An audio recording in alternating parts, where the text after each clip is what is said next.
Okay. Um, how do you introduce Justice League Unlimited? They did Justice League. It was a lot. It was 2 seasons of a bunch of two-parters, some three-parters. Very more grand sort of stories because they're all multi-part. Yeah, big cast, big Yeah, stories. yeah. And then they continued it, but it's a different show that it's on the same continuity, but it's a lot different feeling because it's just one-parters. It's 3 seasons Yeah, of 13 episodes, and they're all well, not all of them, but like grand majority of them are one-parters. They're just these little single condensed stories, and but that being said, though, there is an emphasis on having wider story arcs. So like the order of the episodes matters more than ever. Some of them are relatively self-contained, but we're now really getting into having overarching storylines. With the we're sort of touching upon Cadmus here, which I'm kind of surprised is, because watching this previously, I don't really like separate seasons. I don't go season by season. I don't usually care when one ends and another begins. But I'm kind of surprised that the Cadmus stuff starts here, but it doesn't end here. Like the season finale has nothing to do with Cadmus, which I found interesting. But there's a great big. This show feels more like a soap opera now, with a much larger cast of characters and a lot of emphasis on character development. So even if an episode is self-contained, they may often allude to bigger things, sort of right. thing. This is also kind of like a the Adventures of Batman and Robin kind of deal, where sometimes it's an additional season, sometimes no, it's its own show. But I think unlike that, this is absolutely like this is way more of its own show than anything else we've looked at. I think a big reason for that is not just like you said, the structure is very different. I think a big part of it is this soundtrack. Like the soundtrack is very different. We'll get into it, Yeah. but I think just changing the music just gives this whole thing a very different vibe from vanilla Justice League. We could talk But about that now because I don't know where else we could bring it up. Like the mm, like just from the intro, it's already a lot different yeah, because the new intro is terrible. like, it's I was doing this thing where like I often play kind of good cop or like I sort of defend things, and I was like, I was so ready to say that's a bit harsh, and then I thought about it, it's like, no, it does suck. it's Like like no, it's not good yeah, like it by isn't like DC standards. yeah, it's not like you look at it and go like, oh, that's like the worst thing I've ever seen. But then whenever you like, yes, think about you compare it to other intros, and you think about what it actually contains. There's nothing about it that's actually good. Like the the theme Yeah, is the music is in the show in general too. It's just like power rock or whatever. Like yeah, it's got some orchestral backing to it, but it's really just rock, and it it feels kind of weird. Like it just gives it a different tone, and the score itself for like the show is really interchangeable. Like we yeah. This is rarely, the. I think this is the first. I mean, I could be wrong, but I think this is the first one we've seen where it feels like they just composed a bunch of music and then they applied it to the scene rather than each scene being originally, composed for the scene, yeah, which is definitely the case for some of the older shows. Maybe not all of them, but I don't know. This time, it just when we get to the first episode, there's a bit where Captain Atom explodes, and it's just like it just doesn't feel appropriate, and it's just like they're just pulling from a library. I believe it's the same composer as Batman Beyond, but I think it's just working under different rules. I'm guessing. yeah. No, it's yeah, no. It just it's really it feels generic, Which is funny because I don't even dislike the theme. I actually find it weirdly catchy, like the title theme, but Yeah. I wouldn't describe it as like unique. It feels Yeah. kind of odd, but beyond that, the visuals of the intro are also fucking terrible because it's A, PNGs that they just kind of move around, and B, Yeah. clips of the show you're about to watch.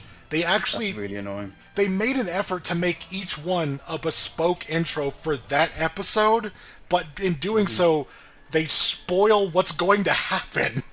It's Yeah. fucking strange. So, like, whenever we were watching, you were just, like, skipping through it as quickly as possible. It's like, nope, no spoilers. Which, Yeah. which is a weird problem to have. I mean, spoilers like kind of a weird. I mean, I'm not. Like, I wasn't taking it that seriously. Right, sure. You know, because it's more of like a tease of the episode to get like, look, it's going to be really exciting. We'll get you to watch it, but we're going to watch it anyway. I could do without that. It makes more sense when they start doing it in the credits, like near the end of this season. But Oh, yeah. which is also kind of weird because several of them showed like scenes of Black Canary fighting, and that doesn't happen this season. So it's just they're just showing episode or clips from another season apparently, which is Yeah, and I think I've said in the past. I think it was last. What was it like? The Adventures of Batman and Robin, I think, did it. It's just clips of the show. It's just kind of lame. And like you Yeah. said, at least they edited them differently each time, but that's almost worse in some ways. yeah, it's I feel like they've had a high standards of intros. In fact, I mean, like, just to get through it now, just because I don't want to promise another tier list within the tier list, but like, well, it's like Batman the animated series is like one of the best intros in any animated show ever. Like, it's absolutely yeah. timeless. Adventures of Batman and Robin, that was the clip one, which is lame. Like, Batman Beyond was amazing. Like, that intro fucking rules. Yeah. What else did we see? Like Justice League. Justice Oh yeah, League. and confusingly the new. I was thinking what was the intro to the new Batman Adventures like, and I was like, oh wait, they just used the other one, even though it was like absolutely not appropriate at all. Didn't have Like, the it should same not look design. like that. Yeah. And then we saw That some was of the sorry, that was the example I should have used. Not Yeah. That was like the second time they did the weird kind of, is it a new season or is it not? You know. Yeah, because we actually had confusion about whether or not we were going to call this season 3, and I was just like, nah, that's just weird. This doesn't feel like the same show, even if it is the I same think once continuity. once we started Yeah. watching, you're just like, yeah, no. Yeah. Also, we watched some of the Superman show, and I think that was all clip show, if I remember correctly. But Yeah. Oh, right, yeah, because the crossover episodes. Yeah, that was Yeah. all clips as well. But that was more like, that wasn't per episode, that was one intro that they used every time. But still, yeah, not kind of lame. Yeah. Good theme music, but... Static Shock had a pretty good intro, I remember, from that one episode we saw. Right. If Zeta Zeta... got- Oh, right, yeah, Zeta had a fucking awful one, too. That one was weird. But anyway, guess we could get into the actual show. Like, Yeah. what's going down in Season 1, Episode 1, Initiation. Season 3, episode 1. Yeah? No, We'll call it, but it's a new show. Fuck it. Yeah. And we should be able to kind of blitz through this because, again, this is the last shows we did was 2 seasons of like 26 episodes with like, it's mostly like cut in half with 2-parters, and then this is just 13 episodes, 13 quick stories.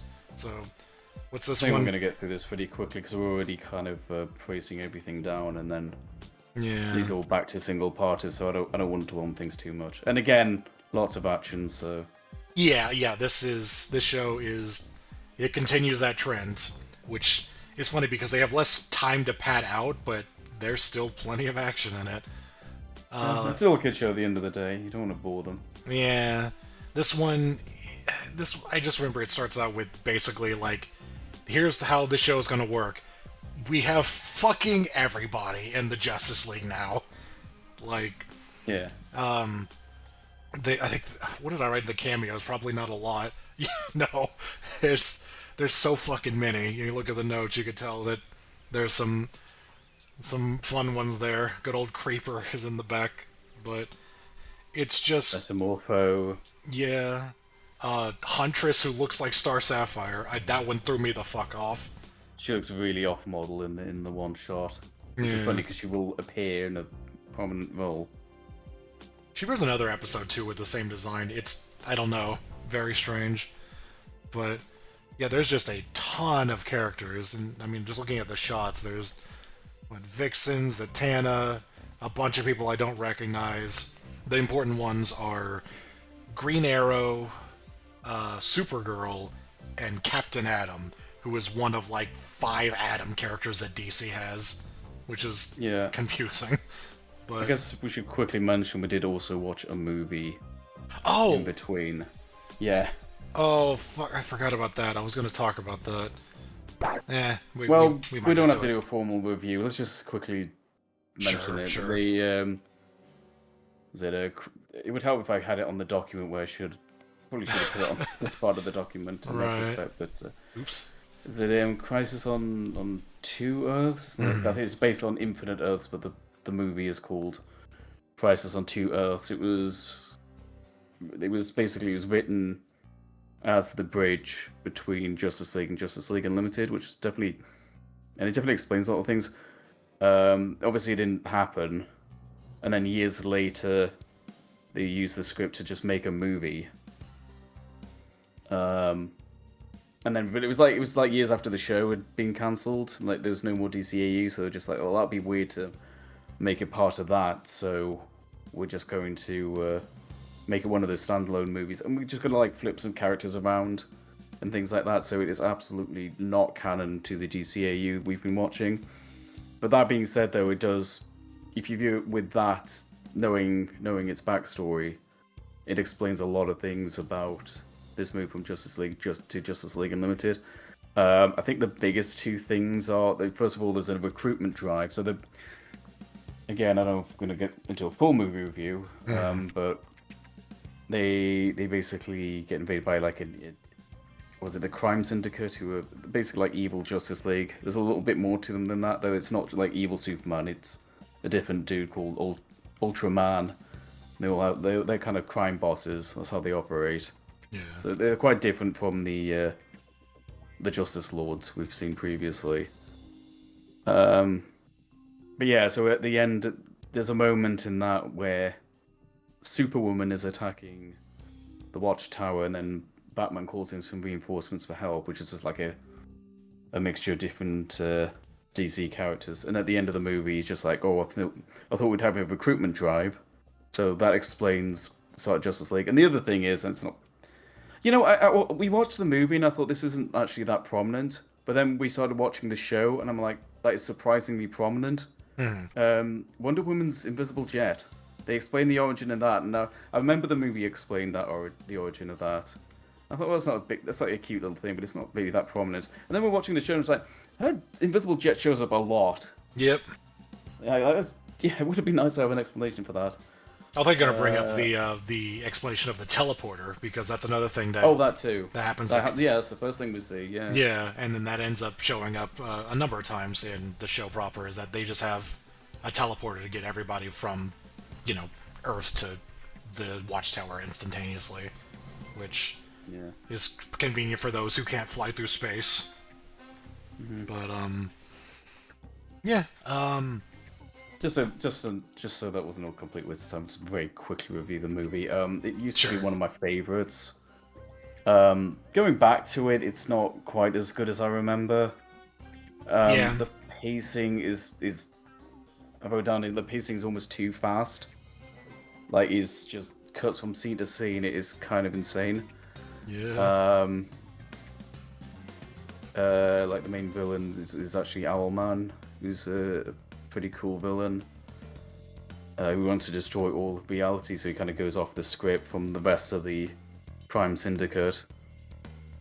And then yeah, there's another weird thing. The other negative is that Martian Manhunter has a weird romantic subplot which when it's in a standalone movie is just kind of weird. Yeah. If it's part of a bigger show, if it was like, if it was going to have not even like ramifications, if it was just like this is the same Martian Manhunter we've known throughout Justice League, and then going into Unlimited, like, it'd be nice to see him have a short romantic subplot. But here it just feels kind of tacked on and a little bit weird.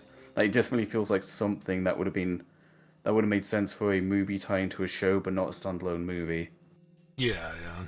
But yeah, it's a pretty cool movie. Again, like I said, it's not as good as I remember, but it's definitely interesting when you know the backstory of its creation. Like, I reflect that, like, I actually remember liking this a whole lot, and then watching it, I was like, yeah, it's fine. It's, whenever you see more of the overall DCAU, it feels a little less special, especially because we just got off of watching an episode where the Justice League encounter evil Justice League. It's kind of funny how they just kind of did the same thing again, or like that was the plan, as far as I could tell, was just do that again. But at the very least, they were pretty cool. Like, again, like the whole mob thing gave them like a much different vibe. They felt like much more interesting characters. So, or interesting in a unique way, I should say. So, yeah, it wasn't just a retread of evil Superman, evil Batman. Yeah. No, it was fine. It was pretty good. I like Hellman a lot. He's definitely the thing I remember most about that movie, was just how he's the equivalent of Batman, but he feels like nihilistic as hell. Yeah, he feels like he might be like kind of more stoic of them, and then you find out like, oh, he is the most unhinged of them all. Pretty much.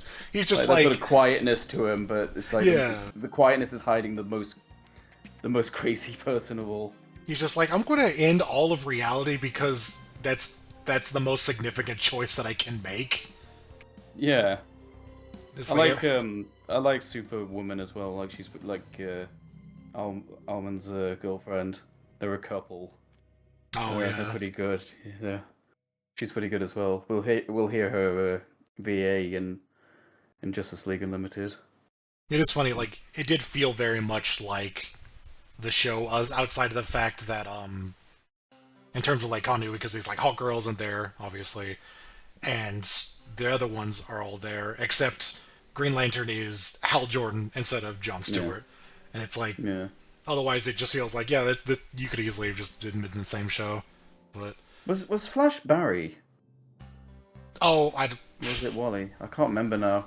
I couldn't tell you. I can't remember. I guess it doesn't really matter. It really doesn't. No, really matters. No, nothing matters. There are an infinite number of Flashes. One of them might be Wally West. Anyway. All right. So that was a little divergence. Movie review there. Yeah. So yeah, this show begins with just like, hey, we've got all these heroes here, and then I think it's Superman or Jean. I remember Jean is kind of like a big leader character, or like organizer. Jean is like he's the one who's it's like commanding officer. I think that's the term. Like, he's the one who he manages everyone. Yeah, he just stays in the watchtower. I think Superman's giving the opening speech though to everybody and just being like, hey, this is. Of course he is. I don't remember. Unlimited. Yeah, this is Unlimited now. Basically, the initiative is just like, we need to get more organized. There's a lot of superheroes now. Yeah. So... and he's also the one that mentioned, Jean will basically be telling you what to do. So just the structure of the whole show is different, because it is almost like cops or military. They've got to report in. They get missions. I should also mention our POV character for this episode is Green Arrow. He's just dealing with low-level crime.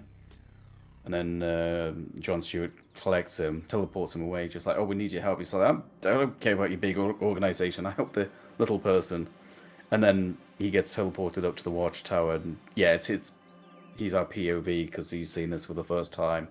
Just how many superheroes are there, and he's just like, oh, okay, that's interesting. He's not sold, but he's like, I'm flattered, but I don't want to join you. Yeah. The main plot is sorry, go ahead. He gets recruited, or rather, he gets sent on a mission with Supergirl and Captain Atom, Small to correction. He doesn't get sent on a mission because he doesn't want to join. Like he's not a member. sure. Like, oh, you didn't reply to our messages. He says, so he gets taken up to have a word with, and he's like, no, I want you to take me home. And they said, well, we'll teleport you back. He's like, no, I don't want you to teleport me. So basically, they've got they still got the javelins, which is, they're like the shuttlecraft. So Supergirl, Captain Atom, and Green Lantern go on a mission. They said, well, we'll just drop you off on the way. So he's not officially on the mission. He just happens to be with them. I forgot about that. Obviously, he gets involved. Yeah. That's what it is that it becomes this thing of fucking, what is it, like, they're in Korea or not Korea. Yeah, not Korea.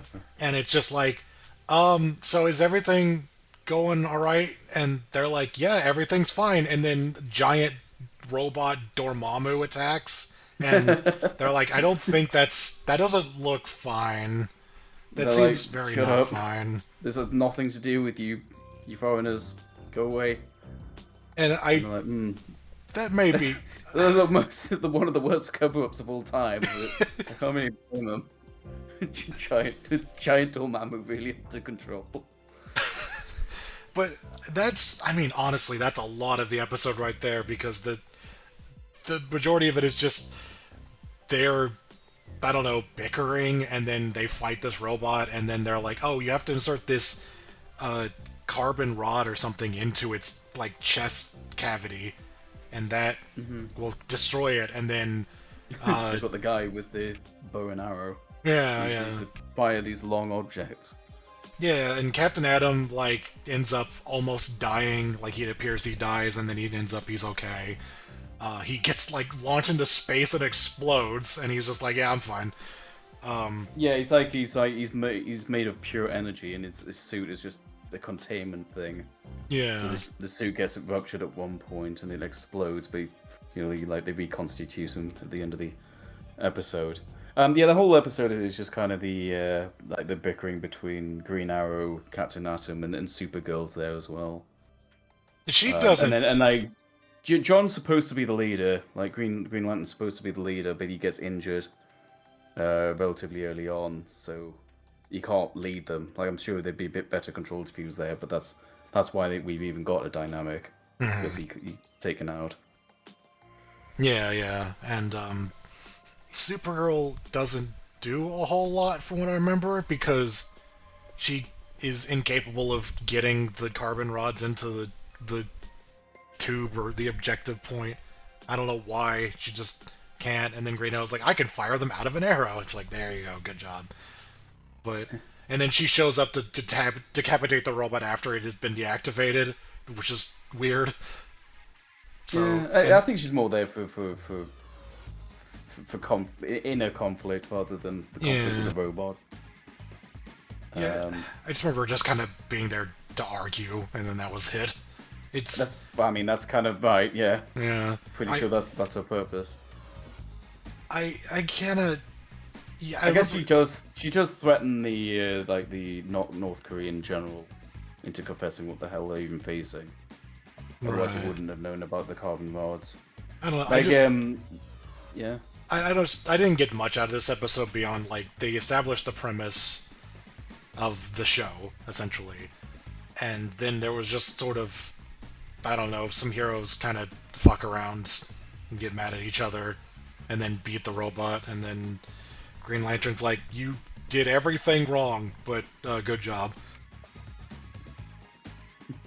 I think I'm a little easier on this than you are. I actually don't think it's a bad introduction to it. I mean, yeah, it is a little bit simplistic, but, like, I don't know, it does a good job of conveying the sort of the hierarchy they now have, the fact they go on missions. You're right, though, it isn't, like, super interesting, but they're not great at.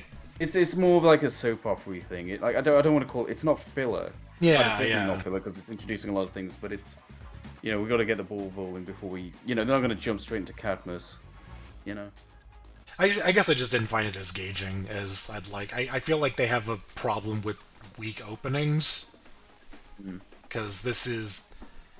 I mean, it's not the strongest episode of this season for sure. it's not terrible in any fashion. I didn't hate any of it. I just kind of went No, like, I know what you mean. Yeah, sure. Yeah. Um. So what are we doing with that? And like, I'm not saying it's great either. For the way I'm just going ahead to see what else we put in. Potentially C. I mean, we can definitely be a little more proactive and actually like moving these things around if we start, changing our mind. We've done it before. We can do it again. So, we wrote high C, low B, so that means I don't have a great place to start it. I don't want to put in C just because I didn't like it, but I mean, I probably would put it in B personally. I don't know. I just like Green Arrow. I like him. I like yeah. this conversation with Captain Atom. I don't know, because I'm skipping ahead to see what else we elected to put in C, like initial grades. I think that squeaks into B. I do like it. I don't love it, but it's. I give it a bit more leeway as well because I know it serves purpose as well. Sure. I'm gonna say bottom of B if No. It would definitely be the bottom of it though. I'm not like Sure. staunch defender. It is not a terribly exciting story. We'll see where the rest of them go, and if we decide that we like enough of them that we can bump that down, then sure. But Yeah. we'll just see what happens. Okay, let's move on then. Let's move on then to Season 1, Episode 2, For the Man Who Has Everything. This one's interesting because this is very much standalone. Like, you could absolutely... This is a comic adaptation. This is a comic by Alan Moore. Uh-oh.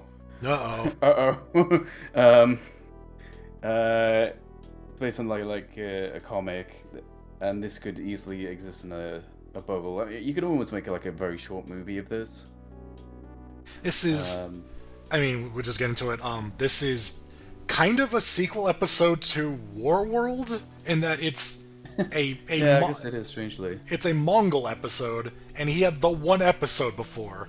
So, like, it immediately feels kind of weird because Mongol is not a big presence in this show, or, that show. So, it sort of feels like kind of random, but no, like, this episode is based on the comic in which he was the villain of that comic, and apparently he sounds like he's a pretty big deal. It just, in this show, not so much. He hasn't been. Yeah, it's weird. I get the feeling if we just didn't happen to have the Warworld episode, then they probably would have swapped him up for someone else. They definitely wouldn't have just introduced someone just for this one story. Yeah. But he had the one episode, so it's kind of weird how, I don't know, prominent of a villain he is, even though we'd only seen him the once. Uh-huh. But, we've got more Eric Roberts, so I'm not complaining. Yeah. This episode is about, it's Superman's birthday, and they give the title away pretty quickly. Wonder Woman and Batman, they're showing up at the Fortress of Solitude, and she's just like, I've got him a gift, I can't tell you what it is, though. And then she's like, what did you get him? And then he's like, money. She's just like, alright. He goes, well, what do you get for the man who has everything? And then they show up, and Superman is... He's already got his gift from Mongol, which is this... what the hell is it called? Black Mercy? The Black Mercy, yeah. It's a little tentacle rose thing that is stuck to his chest, and they just put him inside the Matrix. Like, he's in this, like, comatose state. Dream world. Yeah, but he's experiencing a dream, which is basically like an ideal fantasy. Like, his parents still alive, he's still in Krypton, I think. And yeah, he's married to a woman who's like a mashup of like Lana Lang and Lois Lane. oh right. And Brainiac is just like an AI Alexa assistant. oh right, yeah. And Yeah, it's a lot of, or yeah, a decent chunk of the episode is just showing this dream of his where he's living out this ideal life. It reminds me a lot of the that like Morgan Le Fay episode from the previous season or previous show, where it's like, oh, we're Jean gets to go back to his family. It's like, oh yeah, here's Superman. He's back with his family, and meanwhile, Wonder Woman and Mongol are just fighting it out, like just. I'm sure Batman's involved too, but I don't remember him doing a whole lot. I just remember Batman is not a match for Mongol. At least no. Mongol here just seems he's gotten like a quite a significant power boost since we last saw him, which I think probably makes a lot more sense in his if you follow his comic continuity. But here he is a threat. He is dark side levels of tough here. Like Wonder Woman is fighting him, and he's like barely holding her own. So Batman's not even trying to fight him. Wonder Woman's just buying time while Batman tries to find a solution to get the Black Mercy off him. Yeah. And Mongol is being an asshole. I just remember he was just being really fucking like he was just straight up like saying sexist shit to her. And I was like, that was harsh. Like she finds like a laser gun or something, like just some sort of weapon that he's got lying around. Yeah. And then he's just like, oh, that's a nice weapon for a woman to use. It's just like, all right, dude. And then there's like another bit where he's just like Batman's like, I want to know about the plant. He goes like, clearly the males of this species are the intelligent ones. Like, oh, right. That was, he was being fucking weird. Okay, I forget according to the note, this is the part where I think she says, like, she goes, go to, and then fires the laser gun. And it's just like, okay, just say go to hell without saying it. It's interesting. Oh yeah, it's like go till, and then it's like that stock song goes like, like that. The fucking Howie scream gun. I don't know. Yeah, the Howie scream. Yeah. Why a laser gun makes that noise, but what the fuck ever? I don't know. So, yeah, the dream sequences are actually really interesting though because, I really like this bit where like he's being shown around where like Jor-El is like his lab or something like that. Yeah. And he sees like, and then in this little display, he sees the Black Mercy, and there's like a very brief, subtle reaction to him seeing it and being kind of like upset about it, like, and it's like, oh, because he's recognizing what's happening, but then he gets distracted by something. He has a son, right? Yes. Yeah, he has. He has a son. Yeah, because that's part of what ends up happening is he slowly starts to realize, like they start to get through to him basically, and he starts to realize that his, this dream is just a dream, and his son is just trying to like, hey, what are we gonna like? Can we gotta do this? Can we do that? And he's just like, I have to go now. My planet needs me, and. And like while he's in this dream suit, there's just these little he's enjoying it and he's having a good life, but there's like these little hints that everything's not quite right. Like they keep getting these seismic activity. Like, what's going on? Like obviously it's like alluding to the destruction of Krypton, but he checks with his father who's a scientist, the guy from Batman Beyond. Superman. And he's just like, there's something not quite right, and he goes like, it's fine. And then he gives some backstory saying like, oh, do you remember when I said the planet was going to be destroyed and stake my reputation on it, and then I was wrong? So something like that. Right. He just keeps getting hints that there's something not quite right in all this. And then eventually, like he, cons on to what's going on. It starts to break down, like it actually starts, the planet starts getting destroyed in the dream, and he basically has to give like a tearful goodbye to his son, who doesn't understand what's happening, even though all of it is just an illusion, and it's incredibly emotional, and it's really good. Yeah, it is. Yeah, it's a really strong scene. Sorry. It's a really emotional scene. I'm saying. Now I have to include that. I don't have any explanation as to why. That's just here now. But that's what the scene looked like. It was really weird, actually. Yeah. But no, it's a very emotional moment. Yeah, it's really, really good.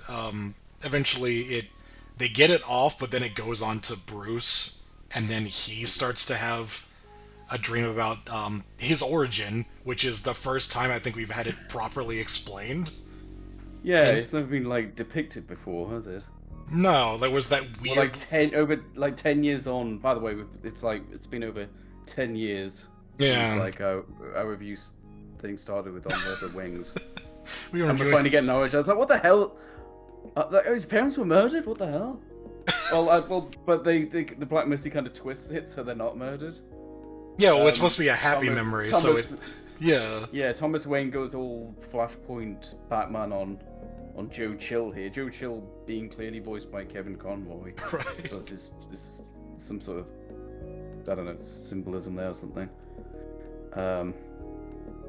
Thomas Wayne, it starts off like the familiar origin, and then Thomas Wayne just starts beating the shit out of this guy, but to a point where it kind of gets a bit unsettling.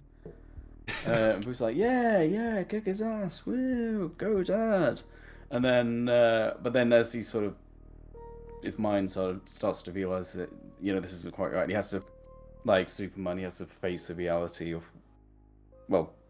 reality. Right. And then it just kind of turns, and Joe Chill ends up shooting his father. That's when he snaps out of it. It's a little moment, but that's also very good. Yeah. Not quite as profound because we haven't had as much screen time, but yeah. Wonder Woman gets the plant off. Obviously, this whole time, Superman's been fighting Mongol. Mongol's winning, by the way. Again, right. He's kicking ass. He is real strong here. Yeah.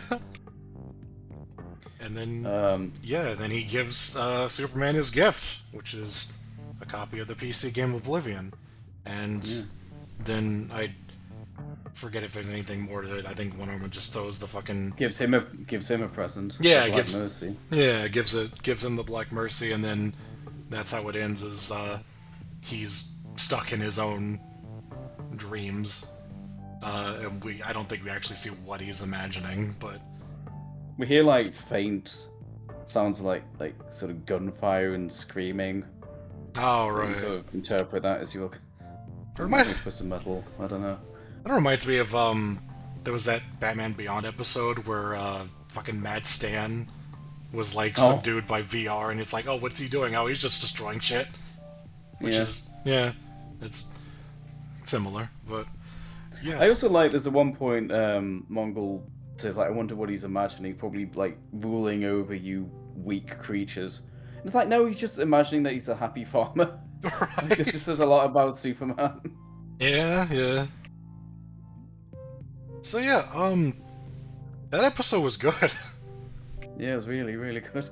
It also could have just gone fucking anywhere in this show. It's kind of interesting that it was second, but yeah. I guess the only continuity we needed was Mongol. Knowing who he was. Pretty much. This could have actually fit in the other show if it was longer. But I guess we should also mention that the order is also weird again, but we watched it in release order, which I don't think there's anything wrong. No, I don't think there's... Again, the continuity is more important than ever, but there was nothing here that was unusual. No, it's just... we've got Green Arrow arriving first, so it wouldn't be weird if he's just suddenly there and then gets introduced. Right, yeah. But, it was good. We wrote down A. We really liked it.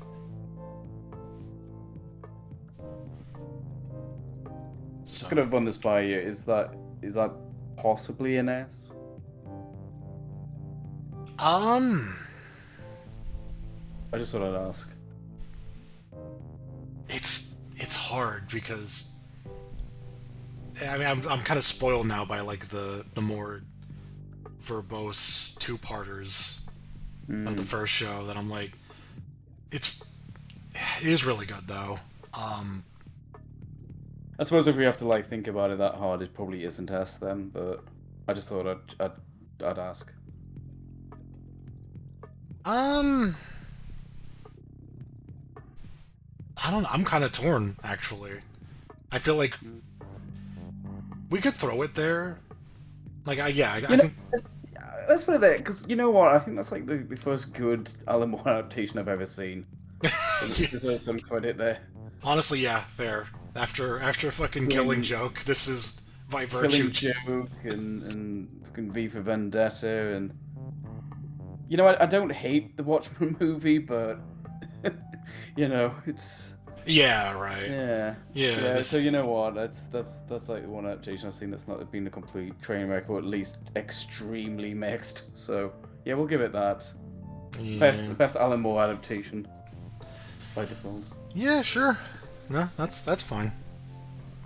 If we really change our minds, we can move it down. But I think that's fine where it is. You could also like just easily recommend that to anyone, because that does not require watching a bunch of shit to really appreciate, which might be an issue with some of these other episodes. We have to establish who Mongol is, though. You need to watch Warworld first. I mean, he literally just says like, because he does this thing, because obviously he's not a. You know, I'm sure Batman probably knew him in the comics, but in this one, it's just like, Batman's like, I've heard of you. Oh, right, I'm yeah. glad that you've heard of me. Yeah. You know, Superman told you about me. You mean how Superman humiliated you? Because a jaundiced account. There you go. That's the backstory. There's your backstory. Yeah. It's good. It's good stuff. Speaking of stuff. Speaking of stuff, let's hope they can keep this up. This is a very important episode. It is the return of 3 characters that we know and love. This is season 1, episode 3, Kid Stuff. This is the return of Morgan Le Fay from that episode. I don't remember what it was called. The Shadow Night, something like that. Yeah, the Dark Shadow Night. The Etrigan episode. This is also a return of Mordred. Who is Mordred? Mordred is Morgan Le Fay's son. She has a son? Yes, he was in that last episode. We didn't mention him a single fucking time. Oops. We've got this thing where like we just have this blindness whenever there's like a kid, like magician or whatever. We are incapable of uttering their name. We just didn't acknowledge he existed at all. Like, straight up, we did not do much. No. I mean, okay, yeah. Her motivation is like she's like trying to create an ideal world for her son to rule. But he doesn't really do much. Yeah, but yeah, this is and he does here. Yeah, this is his time to shine. Yeah, this is his episode, and then we have a third character who returned. We last saw them in Batman Beyond, believe it or not. You know him, you love him. It's fucking Baby Mad. Why are you putting that in there? This fucking episode sucks shit. You just imply Baby Mad is a character. Yes! It's our favorite character. Baby Mad. No, it's our least favorite character. I thought you were saying that favorite character like Cheetah, who's not dead anymore. Oh my god. Oh, yeah, she does appear in this, doesn't she? Yeah. Fucking... Oh my god. I mean, you just look at the title, like the image that we chose for the title, and you fucking know what this is. And it doesn't circumvent the stupidity of that concept by any metric. It just... We made an episode where the heroes turned into children. What do they do with that? Fucking nothing. It's just obnoxious. It's just... It doesn't feel like... Okay, so... I will say, in its defense, like, the start and end of the episodes are fine. Dare I say, pretty alright. But the middle bit is just... It doesn't feel like the same show. There is a colossal tonal shift where it doesn't feel like the same show. No, first of all, like making the Justice League kids is dumb. There probably is a way to do it right, but what irks me is the fact that these kid Batman, kid Wonder Woman, kid Green Lantern, and kid Superman.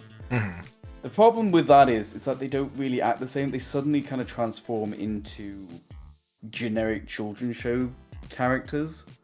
Right. Like, it feels like we're I've said this before. Like we're reviewing a kids show. Like we know that, but it's got enough appeal to appeal to adults. But this one just feels like I just feel like we're just reminded that we're watching a kids show made for little kids. Yeah, like they just suddenly... And not like the normal demographic. Like the normal demographic of this might be like push it up to maybe like preteens, young teens. You know, I'm not trying to justify us watching it. Like I like what I like. I don't care. No, yeah. Think, but this one feels like it is aimed at like young kids. Like I just want like I'm watching a children's program. I've said this about the previous joke episodes. I know I've said this before, but this one more than any of those is just the way the characters act, the gags. It just I'm too old for this shit. Yeah. There is an argument to be made. It's just like, well, it's not for you then. But no, it goes beyond that because it's in this show. Like if it's a standalone thing, whatever. But it's Justice League Unlimited. You know, we just went from the whiplash from the last episode to this. Holy shit! No, it's good God, and it's not even a matter of like I'm not even talking quality. I'm talking like tone. You're going from something that can appeal to an adult to this kid stuff. Yeah. It's not like they've been doing this for a while. They've been writing the show in a smart way where it appeals to kids, but just most people, if you like comic stuff, you're probably gonna like this because it's just written smartly. But then we're just like, no, let's dumb this one down. Let's have one just like... At this point, you have a demographic, so why would you then change it? Or, I don't know. Maybe the producer really thought it was hilarious. I don't know. Yeah, it's straight up... It does come across like they thought like they could pull this off. Like, oh, what if we did the funny, like, Silver Age stuff where, like, we have Baby Batman or whatever. Bat Baby. Like, let's do silly stuff like that, but we can make it work, and then they didn't. It sucked. It's annoying. Just to cover ourselves, just to say we've said it, like, the premise is that Mordred gets, like, the amulet of MacGuffins or whatever, and he says, oh, I'm going to get rid of all adults, I'm going to get rid of everyone who's older than me. So the plot is Morgan Le Fay teams up with the League and turns them into kids. That's the only way to circumvent this, apparently. So if you just wonder why they're kids, that's just weird. It's annoying because the start and the end of the episode do feel on brand. In fact, the ending's actually pretty good because up to a point. So the gag is that they taunt him into aging himself up, and it's like, oh, the spell doesn't work anymore. Which I guess the spell was like set for the age he was when he did that. And not his current. It's dumb. It's dumb. That's not good. That's not the part I like. The part I like is that the episode ends with him like sort of super that he ages up to an old man, and then his mother's like spoon feeding him, and he's sort of just like in a vegetative state. Yeah, like, that's a really cool ending. But it's so contradictory to the rest of the episode. It's weird. It's strange. But I'm just for the record, the start and end are not good enough to get this out of Baby Mad. Like, this episode's a fucking slog. Because the grand majority of it, we're sitting there just like, why the fuck are we watching this? Like, it's just it's one of the few times that I've ever watched a show in this run that we've been doing and just been like, I could be doing something better with my time.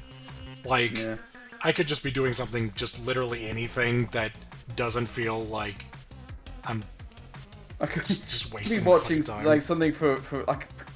I was like, why am I not watching something like Breaking Bad again, or you know, something like actually for adults? Yeah, it's so like, yeah, she just.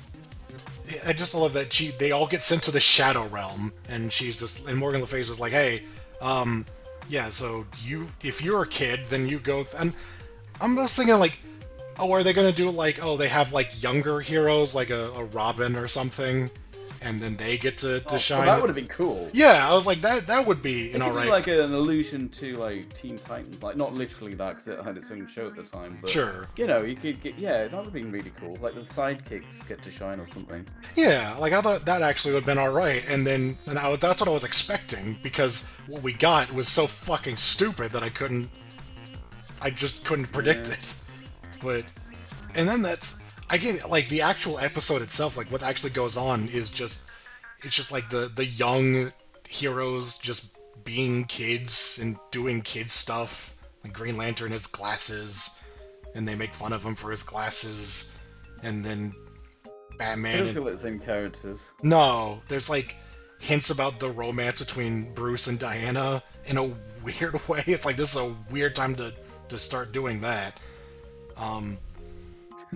Mordred is just like he's just a bunch of kids left over who have all their parents taken from them, and so they're all like upset, and he's just like, man, these suck.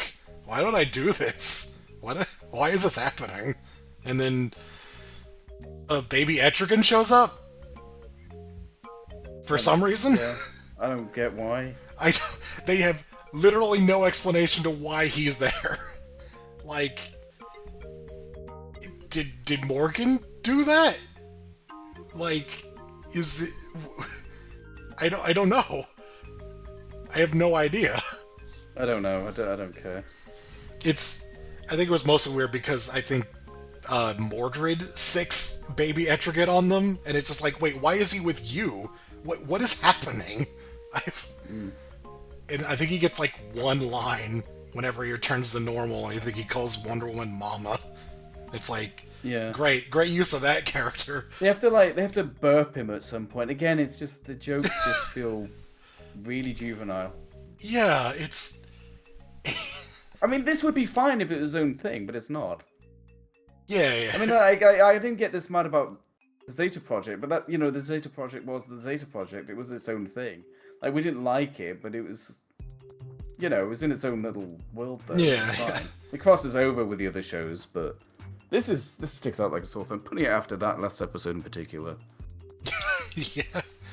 Which again, this was whatever this order was. This was a little bit later, although it was back to back with another comedy episode in the original order. So, thanks for that, I guess. So yeah, they already put it on the tier list. It's already in fucking Baby Med. Yeah, I didn't think we'd get another Baby Med. I don't even remember this episode being that bad. Like, I remember it existing. I don't remember actually hating it. Just kind of being kind of disposable. Yeah, actually having to sit through it, just like... Yeah, I probably just skip that one when I watched this show previously. Right. Yeah, no, that... Rewatching it, I mean, I have sat through the episode previously, but... Right, yeah. No, I got nothing else. That sucked. Okay. So, we could talk about Hawk and Dove. Season 1, Episode 4. This one is about a pair of heroes who are... Oh, yeah, they do get recruited, because they are actually part of the jail after this. Yeah. If you guess that their names are Hawk and Dove, then 10 points. They are... Was it Ditko? Yes, this is another Steve Ditko thing. They're brothers, and their ability is they're fast, I think. Actually, we watched the whole episode. I'm not really sure what their quote-unquote powers are. Like, they seem to have super speed. I guess Hawk's tough. Dove's kind of fights with, like Akira, kind of a lot of counters, like Yeah, very yeah. passive form of fighting. Yeah, they're just kind of Uh, general superheroes as opposed to being like unique meta-humans. I don't even know if they are meta-human. They're I don't just know, they're particularly themes, and I presume they are. they were like flash fast in certain points, so I think that is a thing they can do, but that's yeah, there's not a I mean, I'm sure they're fine. It's just like I like them, but it is kind of weird that their superhero-ness is very vague in this show, at least.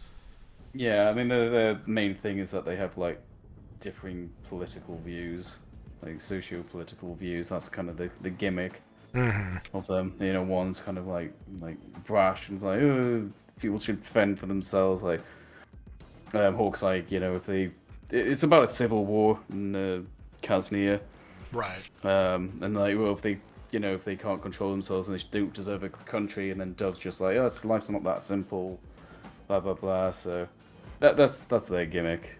Right, right. I know it's very politically fused when Ditko did it, a bit more nuanced here, let's say.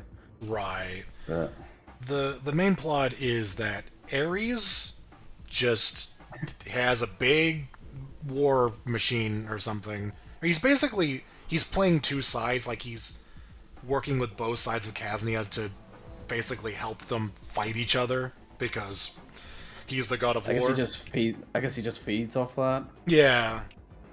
So he's just kind of doing like incognito stuff as Mr. Sarah, which is goblin spelled backwards, and I want to mention the name of this like war machine is called the Annihilator, and it's made by Hephaestus. I'm Right. just making that clear because this thing, spoiler alert, is going to come up again. We will see it Ew. again. So yeah. Interesting. It's called the Annihilator, and it's made by Hephaestus himself. It's another Ed Asner character. Huh. So yeah, and then that's really about it. Like Wonder Woman, of course, is involved. She doesn't. I don't think she knows it's Ares yet, but she gets involved. She helps recruit Hawk and Dove. She's very angry this episode, Yeah, she which is. is very convenient for the plot. Yeah, why is it convenient for the plot? What's Because the robot's secret is that it is powered by anger. So Ooh. that's why, you know, getting the two sides angry with each other makes it even more powerful. So Wonder Woman realizes it, and then she's like, we have to stop being angry. Yeah. I'm sorry, I'm gonna ping another Discord thing. at you. Okay, here we go. What do we got?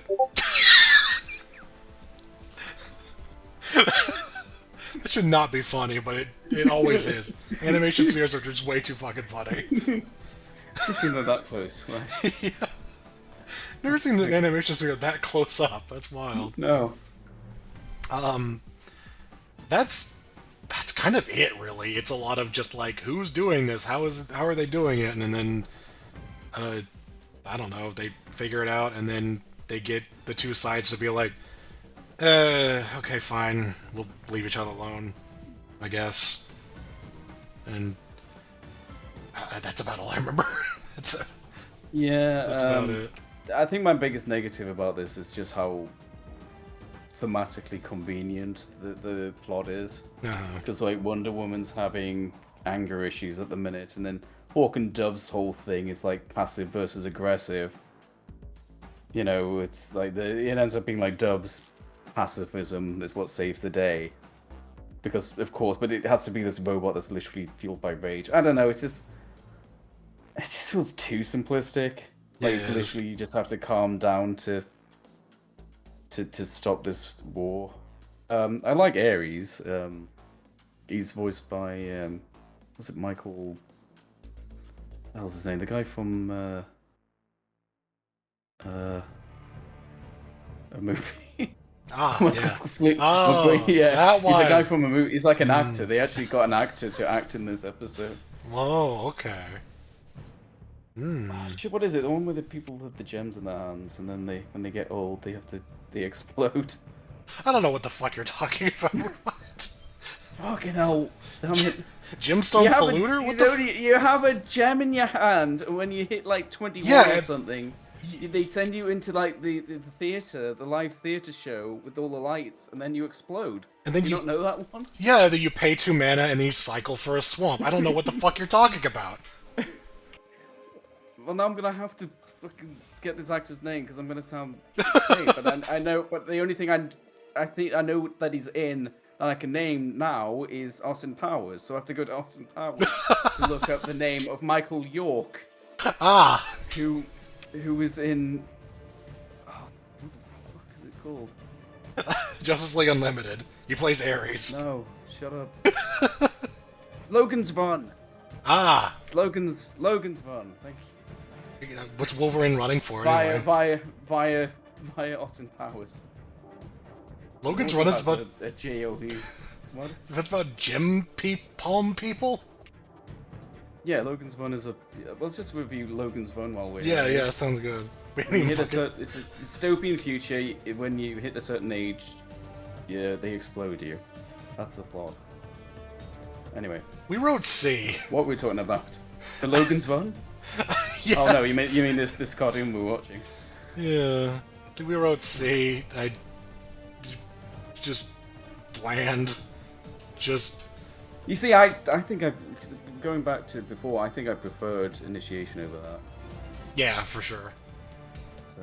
I mean, I think what we wrote down still supports that. Yeah. It's just, very easily. I liked that episode a little bit more than this one. This one was. Yeah. I didn't have any problems with it other than the sort of convenience of it. Otherwise, it's just sort of like meh, whatever. Hawk and Dove are cool. They're there, I guess. Mm-hmm. I think. I'm trying to remember what even happens. I remember at one point there was this weird bit where Dove gets kidnapped and then he gets like strapped to the front of the Annihilator in the next scene. Yeah, that's weird. And then Hawk just immediately gets him out. It's just like, oh, okay. Yeah, what was even the point of that? Yeah, I straight up don't know why it happened because it was so inconsequential. I guess to get them in the same place, I have no idea. Just a weird episode. Let's get away from these Greek gods mythology. Let's get away from Greek gods and mediocre episodes and talk about season 1, episode 5. This Little Piggy, which is an episode about the Greek mythology characters, and it's not very good. Yeah, it's a Paul Dini comedy episode. It feels a little. This shit's starting to feel a little self-indulgent, like they think it's funny, and it's not like particularly bad, but I'm getting a little sick of this shit. It almost feels like they felt like or maybe because of the like 2-part nature of Justice League, they're like, oh man, we finally get to write like short, silly stories again. We haven't done that in a while. I think that is literally it. Yeah, because this is not the last comedy episode of this season, although the next one is a bit better. This one, Diana gets turned into a pig. Yeah. And it's Cersei. Cersei does it because she does that. She's singing. She likes to sing. Yeah. Batman has to help, and he enlists Zatanna, who doesn't do anything. No. And we go way, way, way back to our reviews, Batman the Animated Series reviews. She upgraded to real magic. She also... She's no longer like a stage magician. Yeah, she knows who Bruce Wayne is, by the way, not John Smith. Yeah, that didn't seem to come up again. It almost feels like they just... Like, you're supposed to forget about that episode. Like, just don't think too much about it. It's just... Zatanna, she knows magic, and she knows Batman. There's nothing weird about that. Yeah. And... it's a gang episode. It reminds me a lot of like Joker's Favor. Not like plot wise, but just like I feel like no, it does remind me of Joker's Favor, and I'll tell you why. The whole episode feels like it's just set up for one punchline, and the one punchline Joker's Favor was Joker's Favor. Why am I not Joker's Favors? Joker's Millions. Joker's Favor. That Charlie episode with Charlie. Fuck that. No, that was a good episode. Joker's Favor. Why do I keep calling it that? Joker's Millions is what I meant. It's not nearly as good as the whole episode. It's not nearly as good as our favorite episode, Catch Scratch Fever. Yes, god damn it. Yeah, cool. The other one, the other Catwoman episodes, they like sort of implied was shit. Like, no. Oops. The Cat in the Claw. I was like, it's not as bad as the Cat in the Claw. It's like, that's not a bad episode. Anyway, so yeah, Joker's Millions is the punchline was just kind of like him not wanting to take on the IRS. I think that was like right. Paul Dini thought that was hilarious, and then wrote an episode around that. This one is like this whole episode feels like, oh, Kevin Conroy can sing. Wouldn't it be funny to hear Batman sing? That's honestly it. Well, then I mean, a lot of it is just, wouldn't it be funny if they chased a fucking pig around? Because that too, but I think like the culmination of it, him singing, I think that's very Paul Dini. Although I do also know Paul Dini fucking loves Zatanna, so any excuse to write her. Of course, yeah. Which, again, she doesn't accomplish anything in this episode. Like, there's like a fight near the end, and she like, I think Cersei turns someone or something into a panther, and then Zatanna like cages it, and that's like the one thing she does, because she tries to find where Diana's run off to, I think, and she fails to do that.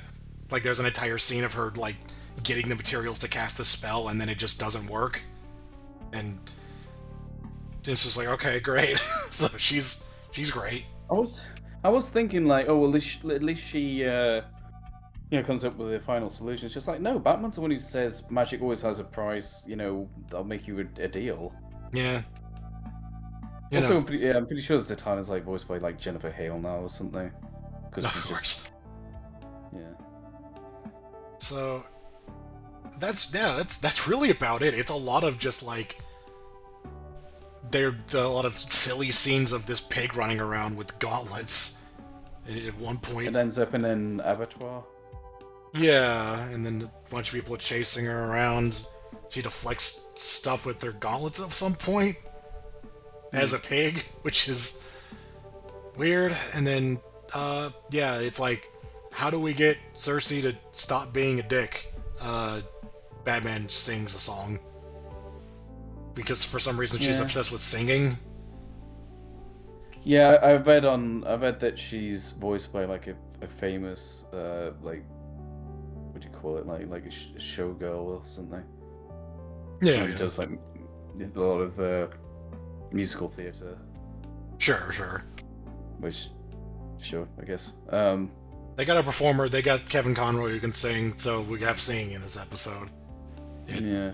We get more like Greek mythology stuff. It's always fun to see how the DCAU depicts that. Although like it's a lot of kind of like jokey stuff, like Medusa's just kind of like down to earth, and she gets her hair done with like a snake's or something like that. It's not bad. It's not like unfunny, but it just it sticks out in this show. Not as badly as kid stuff, but this is identical to Joker's Millions in that it's not the worst thing ever or anything, but it's just certainly a thing that neither of us wanted. We didn't sign up for this, yeah. Yeah, and I didn't enjoy it. You know, like, they did good comedy episodes in Batman Beyond. There were like 2 of those, and we liked both of those. One won an Emmy. One of them is famous, but like, yeah, these just didn't do anything for us. They just felt silly, and that's about it. So it's another one that's not incompetent, but it's not quite for us. Yeah, we wrote D. It's like a soft D. Like it's not even that bad, but it's just not for us. That's more of like a subjective kind of thing. Yeah, it's just kinda, yeah. And it also doesn't like advance anything. in the grander scheme of things. No. So you could easily skip it. Absolutely. I almost don't worry, I'm not actually going to suggest it, but like I almost want to do a tier list of just importance. I remember I read a guide on. I once read a guide on how to get into Star Trek Next Generation, and there's like a lot of it, particularly the early ones, are just like you can skip these.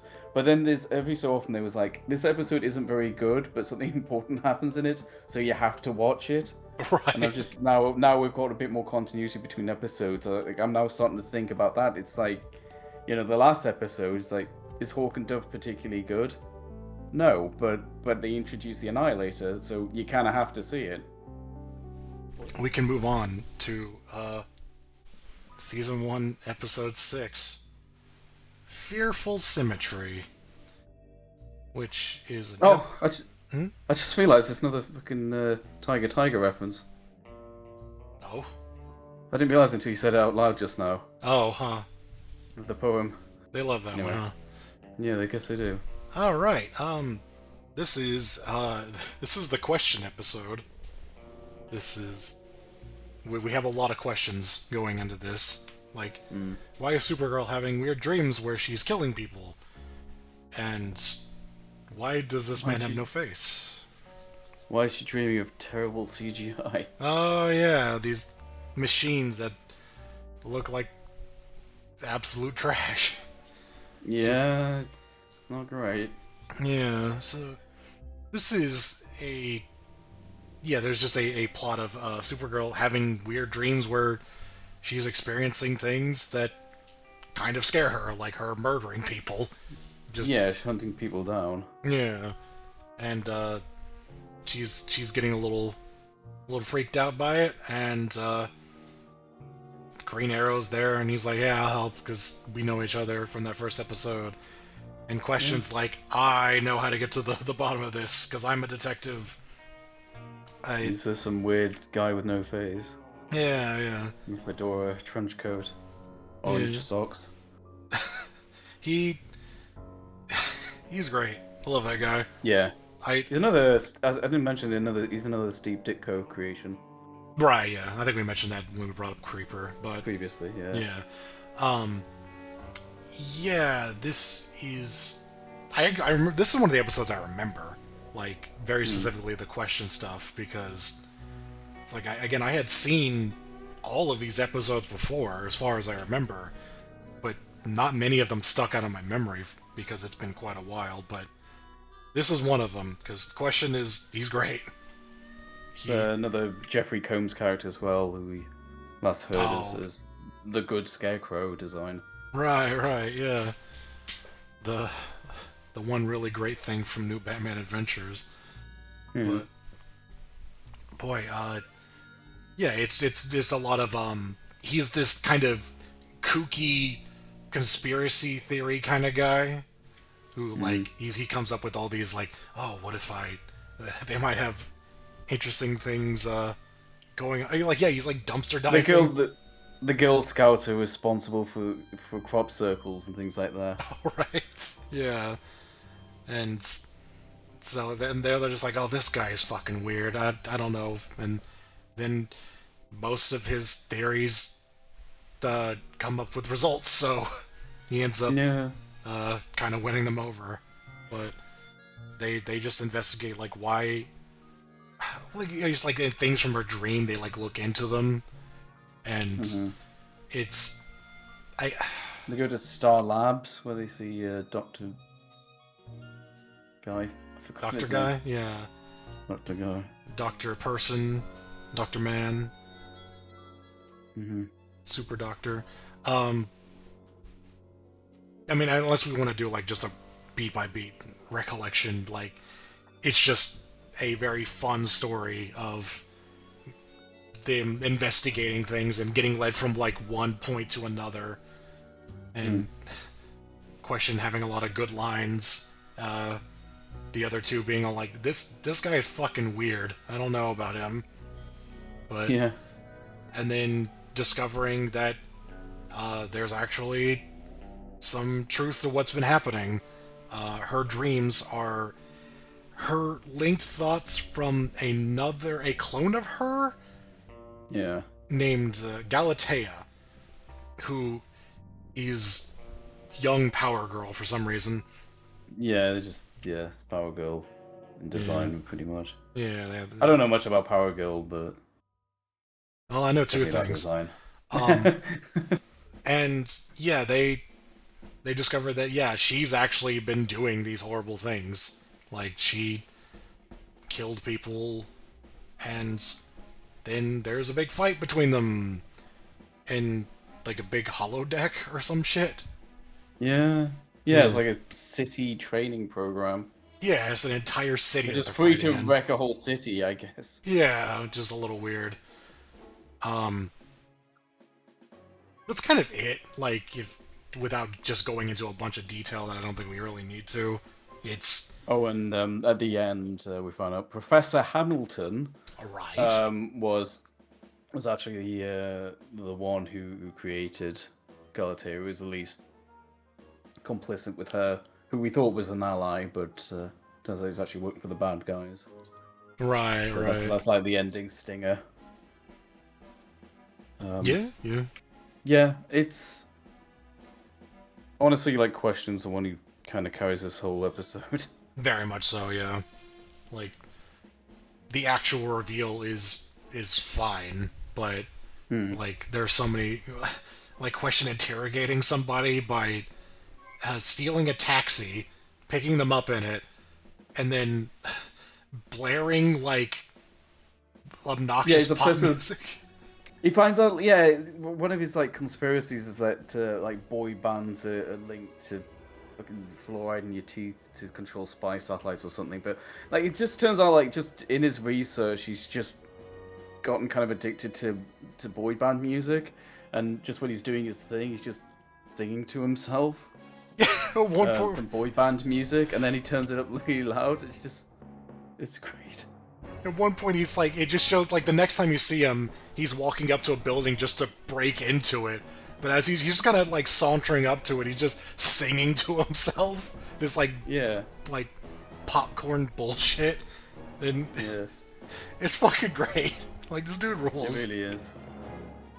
He's like, yeah, he says to the guy in the taxi, he's like, how do you feel about that manufactured pop rubbish that they listen to? The guy says, I hate it, and then he just turns it up really loud. He's like, hey, I said I hate it.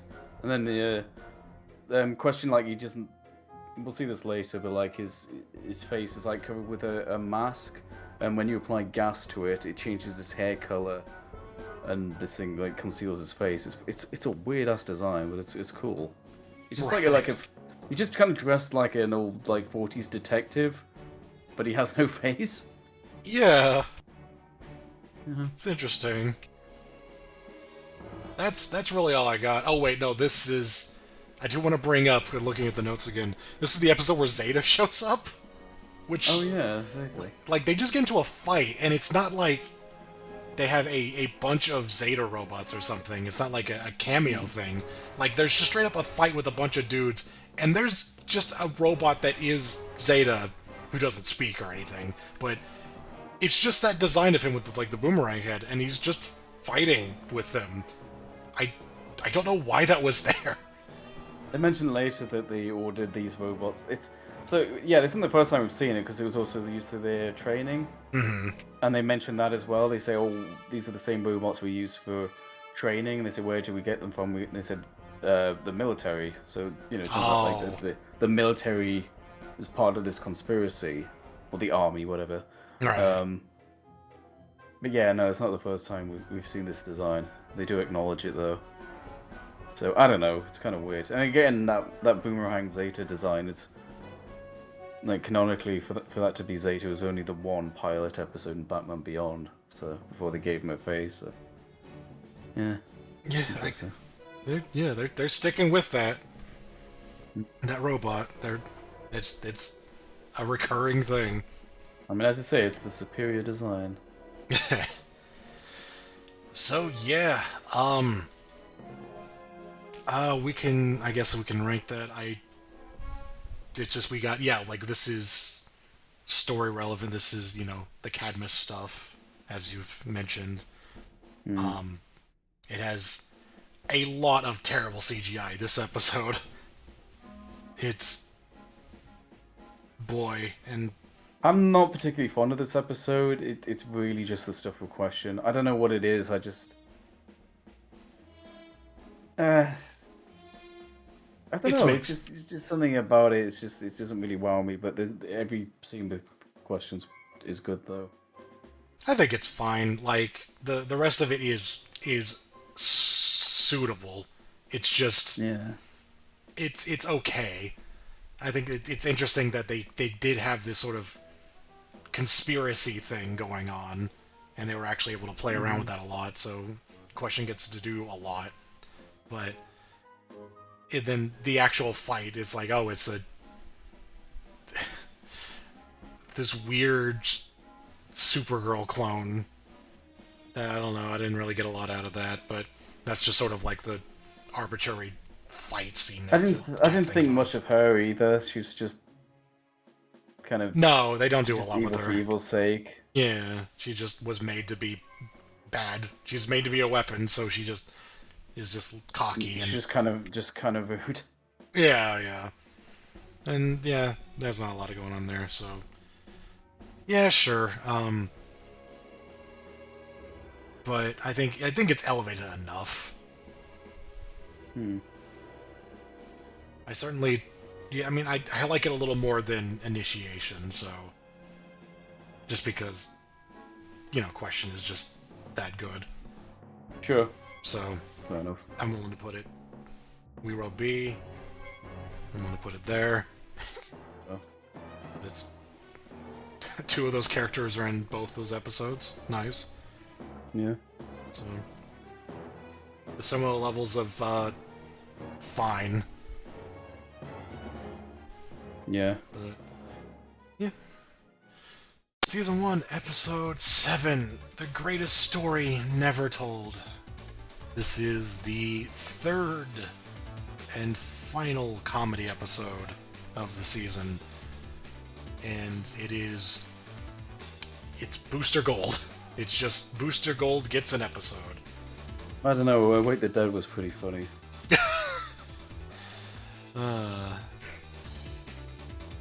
But so this is sort of an establishing episode of just sort of like the hierarchy of heroes within this new league, where you've got the big players calling all the shots, and then you get the little guys who just they get to do crowd control, and they get to feel underappreciated, like Booster Gold here, who is some guy who has a drone named Skeets, and he can shoot lasers or something. I don't really know what his skill set is. He's from the future. I think it's all future tech. He's assisted by Billy West. Right. Yeah, but the thing about him is he's kind of like a Dan Hibiki kind of joke character. In that later on in the episode, he says he came back from the future just to become rich and famous, basically. He's kind of like a He's just kind of a selfish guy who then kind of throughout the course of this episode ends up doing the right thing. He's like very on the lower rungs of the JLU. I think a crew member just calls him a doofus at one point under his breath. Yeah. And he's just setting the crowd control. There's this the funniest part of this episode is that what would normally be the A plot is actually our B plot with his Mordrew. Mordrew. They're dealing with an Omega level threat. So they're throwing literally the entire GLU at this one guy. But the whole thing is just from the perspective of Booster Gold, who's assigned to crowd control. Yeah, which it's very strange. He's just assigned to stand around and point people to go away from the threat. Which, pretty much, yeah. Yeah, is a little silly. They're intentionally silly. Well, yeah. Yeah. Intentionally so. I just I love don't trust him to actually do much. Yeah. Mordru is the third of the villains from that one time travel audiobook that I listened to. Fucking, yeah, Felix Faust, Vandal Savage, and Mordru, which is a weird combination now that we combine them, or now that I've got these contexts behind them. But yeah, he's just like a wizard, and there's a very funny bit where you see like one of the effects of his spells is that it turns like you see like Batman, like he gets like knocked down and Booster's like, hey, are you alright? And then he turns to face him and he's half Superman. Yeah. And then he has Wonder Woman's voice. Yeah, he starts yelling at him in Wonder Woman's voice and then flies off and just like, that was fucking weird. And I think you pointed out that's probably like a comic cover reference or something. Or some like silly reference. But one good bit is that he's sort of like partnered up with Elongated Man, who I've never even heard of outside of this. Right. Apparently Plastic Man exists in this universe because Elongated Man mentions him. Right. But I will say he never shows up. And he's sort of whining to Booster Gold, and then he actually is the one who ends up beating Mordred for being the Mordru, sorry, not Mordred, being in the right place at the right time. That's kind of funny. Oh right, yeah. Just another. Oh yeah. It mentions Lantern actually mentions Plastic Man. He says we don't need two stretchy guys down there. Yeah. So the main plot is that while this is all going on, Booster Gold kind of stumbles across a different crisis that's happening, and he's the only one who knows about it. Where there's a science experiment that goes wrong, and a guy gets a black hole on his chest. Yeah, he is a black hole, and he's just kind of wandering around aimlessly. Yeah. Just being all like, he doesn't say anything until it's like nearly over. It was kind of weird. He just kind of listlessly wandering around, sucking up everything into his chest. And I think you wrote it here somewhere. There's like one of the weirdest things they've ever had to deal with. Because, and so yeah, it's like there's he finds like a lab, and I think he rescues a lady there, or he's basically trying to see if there's any survivors from this like torn up lab, and he finds a lady there, and then he starts hitting on her. He's like I don't know. He's doing this all for glory. So, yeah. You know, it's like, I'm going to save the girl. He's like, he's very selfish. Yeah. He's like, I can get a babe and that kind of stuff, and she's just like, oh god, there's a black hole, and he's just like, what? And then he basically has to, just to impress her and to prove himself as a superhero, to like earn the right to actually get respect. He's like, I'll deal with this, and then has to struggle with the fact that he's just like, no, I can't do this. There's no way, and then he's sort of forced into it, and then he saves the day. He puts the... he puts the collar on the guy. Yeah, he's like, here's a collar, put it on his neck, and then he'll be fine. It's like... And then he does it. And, Thank you for that. Alright, yeah, but there's a little more to it. It's just like, he does give up at one point, and then that's when he has, like, the confession. He said, like, look, I only did this to get rich. Like, I'm incompetent. I'm not the right person. And she said, just like, you're the only one here to do this, so just do it. So he gets a little redemption arc, Like, it's not the first time this has been done, but it's a nice little story. And then it's never been told. Yeah, and then the conclusion is like Batman starts chewing him out, and he's just like, I was doing, forget it, never mind, whatever. And then it's like, because he did something amazing, like he solved possibly a bigger dilemma than the Mordru thing, but no one knows about it other than this girl. And then she shows up and she calls him Green Lantern, because that's the running gag of this episode, is that everyone calls him Green Lantern, which is a weird joke, and they do it too many times. It's funny like twice, and then Yeah. they keep doing it. It was When she does it, it's like a little self-referential thing. She's like, "Yeah, got you." yeah. And then she's just like, "Hey, you want to go on a date?" And he's like, "Hell yeah!" And that's it. Yeah. So That that was was, a bubble episode. yeah, that was a fun little episode. I was pretty kind of, I wasn't really sure about it going into it, just because I think I was kind of sick of the jokey stuff at this point. But it did won me over at the end. It was pretty good. Yeah, So I liked it. we wrote B. That's fine. How far up in B though? This You know what? I'll put it at the top. I think I prefer it to those other two. yeah, sure. Yeah. It has enough going on. Yeah. That's another one where you just watch it in a bubble. Yeah. Mostly.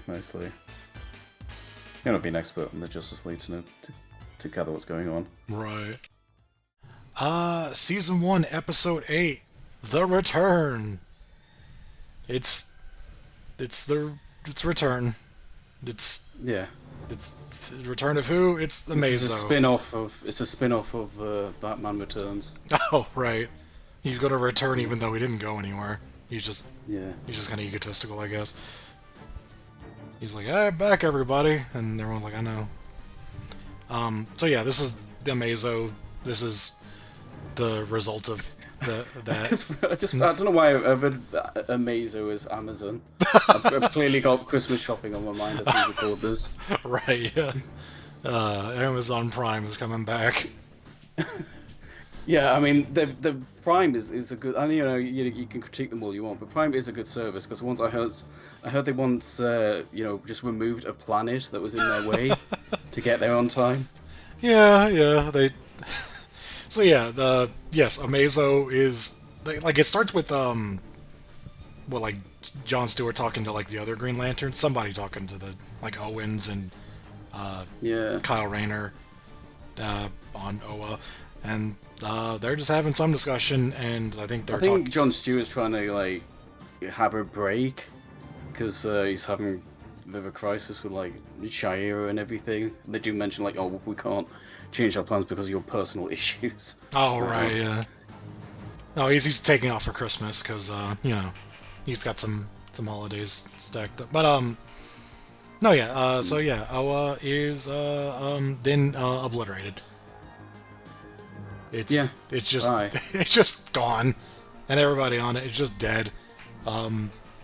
So spoilers, it isn't, but it appears as though it's just completely destroyed because Amazo's back, and he's coming for revenge. He's gonna fuck up Lex Luthor.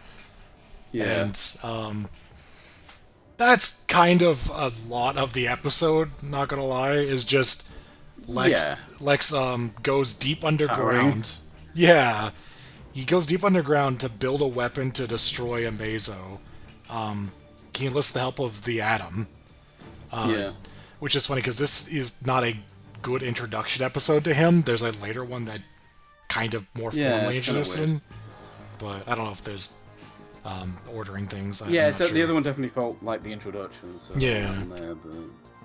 probably was. Also noteworthy is, like, in continuity, they declassify the blueprints for Amazo because they obtained them in that original Amazo episode, so they're just sharing the schematics with Luthor now. Oh, right. But yeah, so Luthor goes into his highly specialized bunker, and then they're just using every minute they can, he and the Atom, to create some sort of counter weapon. And it's just Amazo just fending off waves and waves of Justice League Unlimited as he makes his way. There's like 3 layers. There's outer space, there's like an orbit, and then there's the upper atmosphere, and then there's ground level. So just every time there's a progress thing, he's just cutting through more and more forces. I mean, obviously someone like the Flash is on the ground level, he's not doing much in space or the air. Right. Yeah, it's more interesting than that sounds. It is, because yeah. it's he is just kind of decimating this enhanced Justice League. I think there's some Like bureaucracy as Dragon well. Ball levels, like it feels like just like at a power imbalance. Like fucking like Broly is just visiting, the season 1 of Dragon Ball Z or something. They just can't handle it. Well, that and he's a Super Saiyan now because he's all gold Yeah. and just flying around. I think that's why I think subconsciously that's why I made that comparison. Yeah, yeah. And yeah, but like there's a bunch of discussions about like because like the Lantern Corps shows up at one point, like Katma's there, and there's just a whole bunch of just like people being like, "Oh, we have to do what we have to do," and just really hyping up this threat. And then Yeah. what it culminates in is that Amazo gets there, and Lex fires his gun, and I forget what happens if it just doesn't work. Not much. Yeah, I think it just doesn't He work. says, Amazing says something like, interesting, you tried to reprogram me. It may have worked back when I was still nanotech, but I've evolved since then. Oh, right, yeah. It's pretty good. Yeah, and so Adam's like, hey, you can't chase us in subatomic level. Not see us. Yeah. Yeah. So he shrinks both of them down, and then Amazo sees them, and they have a big discussion on his palm, and he's just like, what is it? He's just like, oh, I like, what is my purpose? Like, what am I supposed to do? Like, I'm trying to find. Yeah, he's trying to find his purpose in life.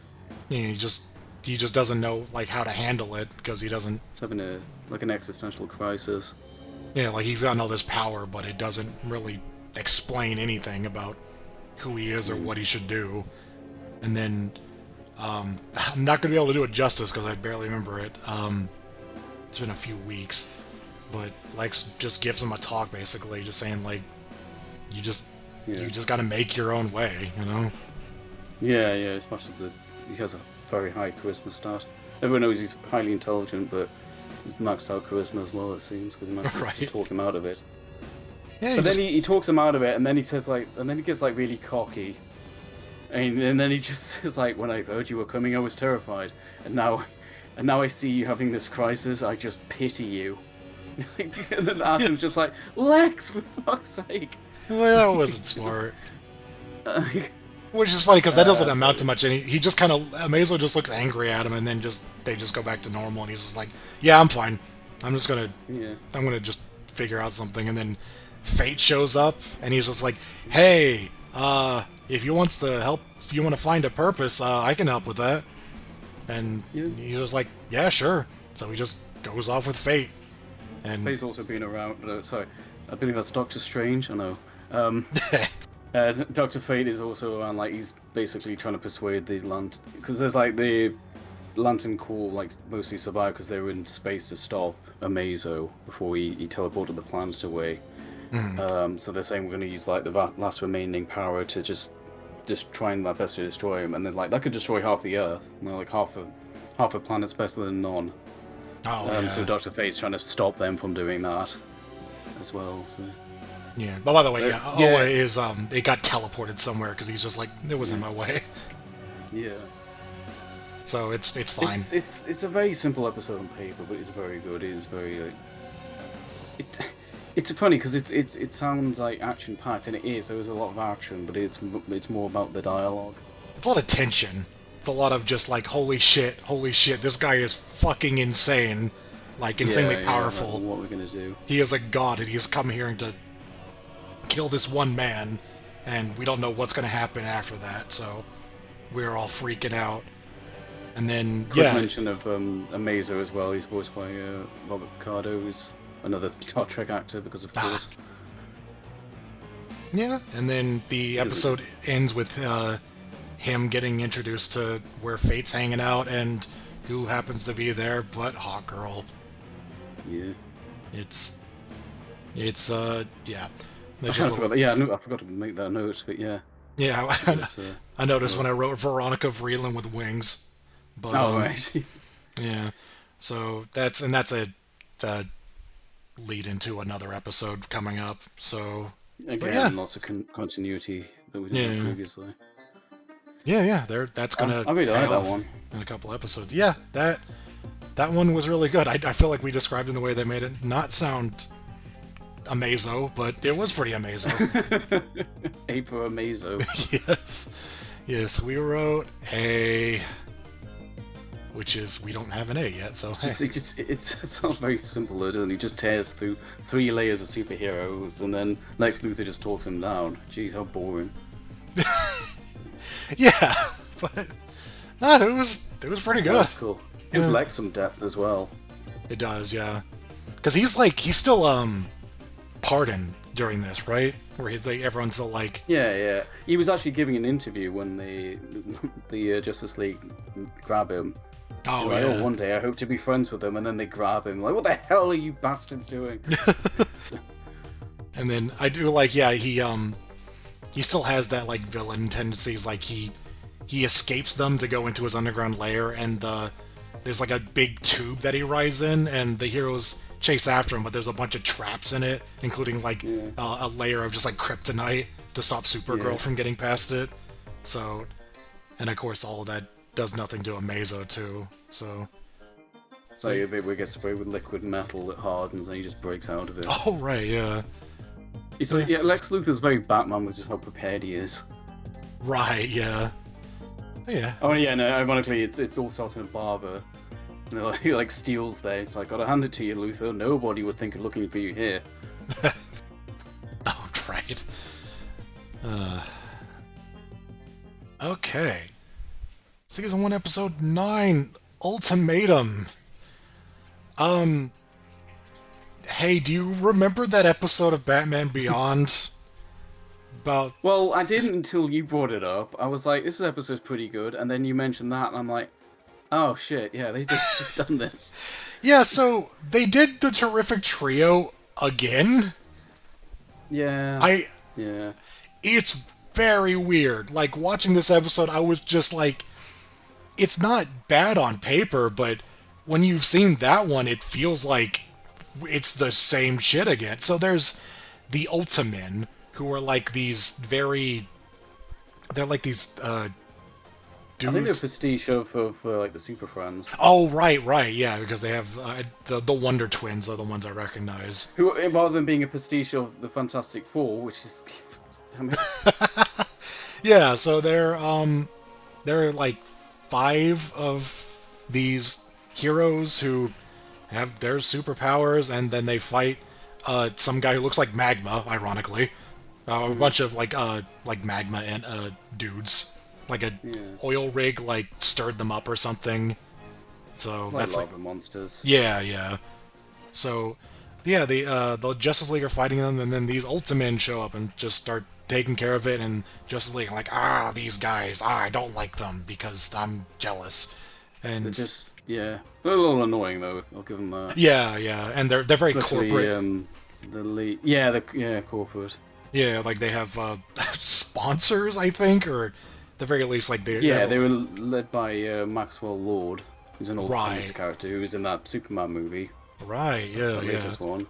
Yeah, they've become a cliche because they've got a bunch of dolls of them and shit, and and then it turns out that they're actually clones, and that they're dying, and then they become sort of enraged, and then just kind of start fighting people because they're mad about the fact that they're gonna die and that their lives were lies, except for one guy who's actually like on the he ends up being Long Shadow. Yeah, he ends up being like an honorary Justice League member because he's on the side of good. He doesn't like freak out. He doesn't start destroying office complexes for no good reason. Yeah, he doesn't start fighting the Justice League for no reason at all. Unlike the other 4 who do, and that's definitely the weakest part. That's a lot of the episode right there. Is just like them confronting or like them discovering that they're dying, that they're clones, that their lives were like all their memories are just made up, and then they just start thrashing, like lashing out, and just start fighting people, and then there's just a big fight. Like one of them, the one of the Wonder Twins can like turn into water, and the other one turns into animals. It's weird. Like I don't know why it was. One of them was more varied, and the other one was very specific. It's just like, I'm water. It's like, okay. Yeah. And then I suppose you do a few things with water. yeah, like you can fight Aquaman, and All wants to pick a fight with. yeah. I think actually I remember there's like a pretty cool shot where they're sort of just turns into water and they're sort of going past each league member and they just end up hitting Aquaman. It's like Paula wants to fight underwater. But yeah, and this is this is more Cadmus stuff. In fact, this is the first time Cadmus is actually named. And it's basically they want superheroes that the government can control, so that's kind of their deal. And we get Amanda Maxwell Waller. Lord is just a rich guy who's like in charge of them, but he's not in charge. Lord like answers to Amanda Waller, who we meet for the first time. Yeah. Yes. And she makes some reference to having a Suicide Squad, or rather, she literally says like she has some sort of squad that she can call on for something another. Like I guess if the Ultimate God have control, but yeah, it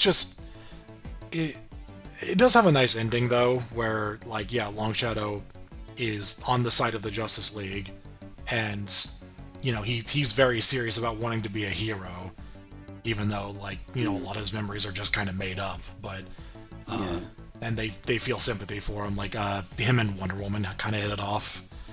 And it's like, well, he's about to die, and he doesn't even know how long he's got to live. But they're like, the ending shot is him being in the Watchtower and just being like, "Welcome to the Justice League." And which is nice. There's a great moment with Waller where she basically alludes to knowing who Batman is. Oh, right. It's like they have a standoff with her soldiers. And like Batman sort of wins, but then she just goes, oh, we can join you for however long he's got left. And then she basically just calls him Rich Boy. Oh yeah, which kind of freaks him out slightly. Yep. Yeah. Yeah, if it wasn't so similar to that Batman Beyond episode, I would have liked it a lot more. But it's not bad either. It's not bad. I do think that like the conflict between the conflict between the Ultimate and the Justice League is mostly just kind of random.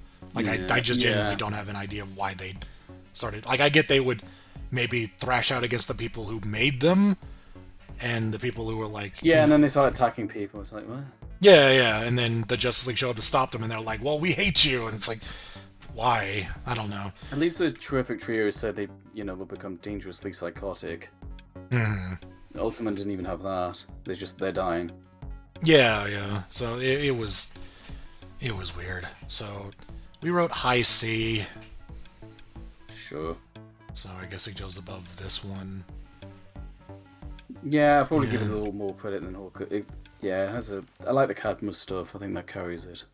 Sure, yeah. A bit. So, but it's if that Batman Beyond episode didn't exist, it would be better. Yep. Okay. Oh boy, this one. I've been thinking about how we're going to talk about this one because, oh boy, there's not a lot to say. Yeah, I was going to say, this is Season 1, Episode 10, Dark Heart. I think we could kind of just blitz through this one. This may be the shortest review we've done because this episode feels thin. Yeah, it is. Like, it's not like particularly bad or anything. It's not great. No. But it's not like particularly bad or anything, but it just feels like a very elongated action scene. Like it feels like just one act of a bigger story.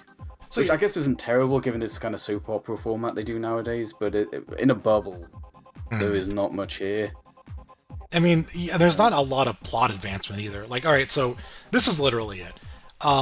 Some hikers find this weird goo thing that starts spawning out spiders, like mechanical spiders that just start destroying shit. And they just eat everything. They eat like all matter. Yeah. So the Justice League are called in to start fighting it. They fight it a whole lot. It doesn't go anywhere. They get the atom to shrink down inside of it and destroy its dark heart. And that's it. That is... Alright, well I said it was simple. I can elaborate a little bit more than that. But, I mean, I don't know basically, if there's much to say. Yeah. There's Well, one. it's basically grey goo. So it's like the concept where it's like nano machines that just sort of just scour outwards and just use all matter. Like they consume matter to supply themselves and convert it into more nanobots. They're kind of like physical, like a virus or something, just endlessly spreading. The Atom also mentions that they'll eat up these towns nearby, and then they'll just spread over the entire continent, and then the seabed, and then the whole Earth. So I think I like the concept of grey goo. Grey goo. I think it's pretty cool and terrifying. But so I like it conceptually. But what that amounts to for this episode is they just shoot a bunch of like lasers and projectiles into these random robots until the Atom can solve it. That's the problem, is that there's not a very interesting way to deal with it. Like, I guess, the Atom stuff is interesting enough, but, like, there's not much else you can do with that. It's just them holding it off and realizing that they're losing, and then just getting some other guy to come in and save the day. The only real, like, plot advancement is that early on, Jean from above, like, there's a military base nearby, if I remember correctly, and the general is J.K. Simmons. Like, it's He'll become important. Yeah, it's his voice, and he kind of just looks like J. Jonah Jameson. And they're just or Omni-Man, just any of his characters where he has a mustache. Right, yeah. So the League tells them basically, like, clear out, because this stuff is serious and we don't want it getting into, military shit. So they're like, I don't know, they have some... Military, or is it just a local town? I thought they were just evacuating the local town. I don't know. I just remember that, the J.K. Simmons there, and well, they don't want the town to be destroyed, basically. Yeah. There's military involved. Sorry, I mean, that's what you're alluding to now, though. But yeah. So, like, then I forget why, but he hears about what they're doing, which is that they've got a giant orbital laser. It's kind of hard to hide when they use it. Yeah. So, like, I think they were basically keeping this under wraps until they needed it, and they use this giant orbital laser to dig a big burrow around the gray goo to try to slow it down. And that's basically what it just amounts to, is just this military leader seeing them having this weapon, and then near the end he just kind of scolds them for hiding it from them. There's like, you've got this fucking death laser and you've been keeping it a secret from us, like, you're gonna hear about this from us later. And I mean, it will come up, so right, yeah. That's what I mean about this episode. Like, it's in a bubble. It's kind of nothing. It does little things that will be important later on, but yeah, it's in a bubble. It's just kind of, it is just a bunch of superheroes shooting at a bunch of robots, and that's another big problem with it, because there's so much action on such a big scale. I mean, these are like some of the biggest action scenes we've seen yet in just terms of quantity.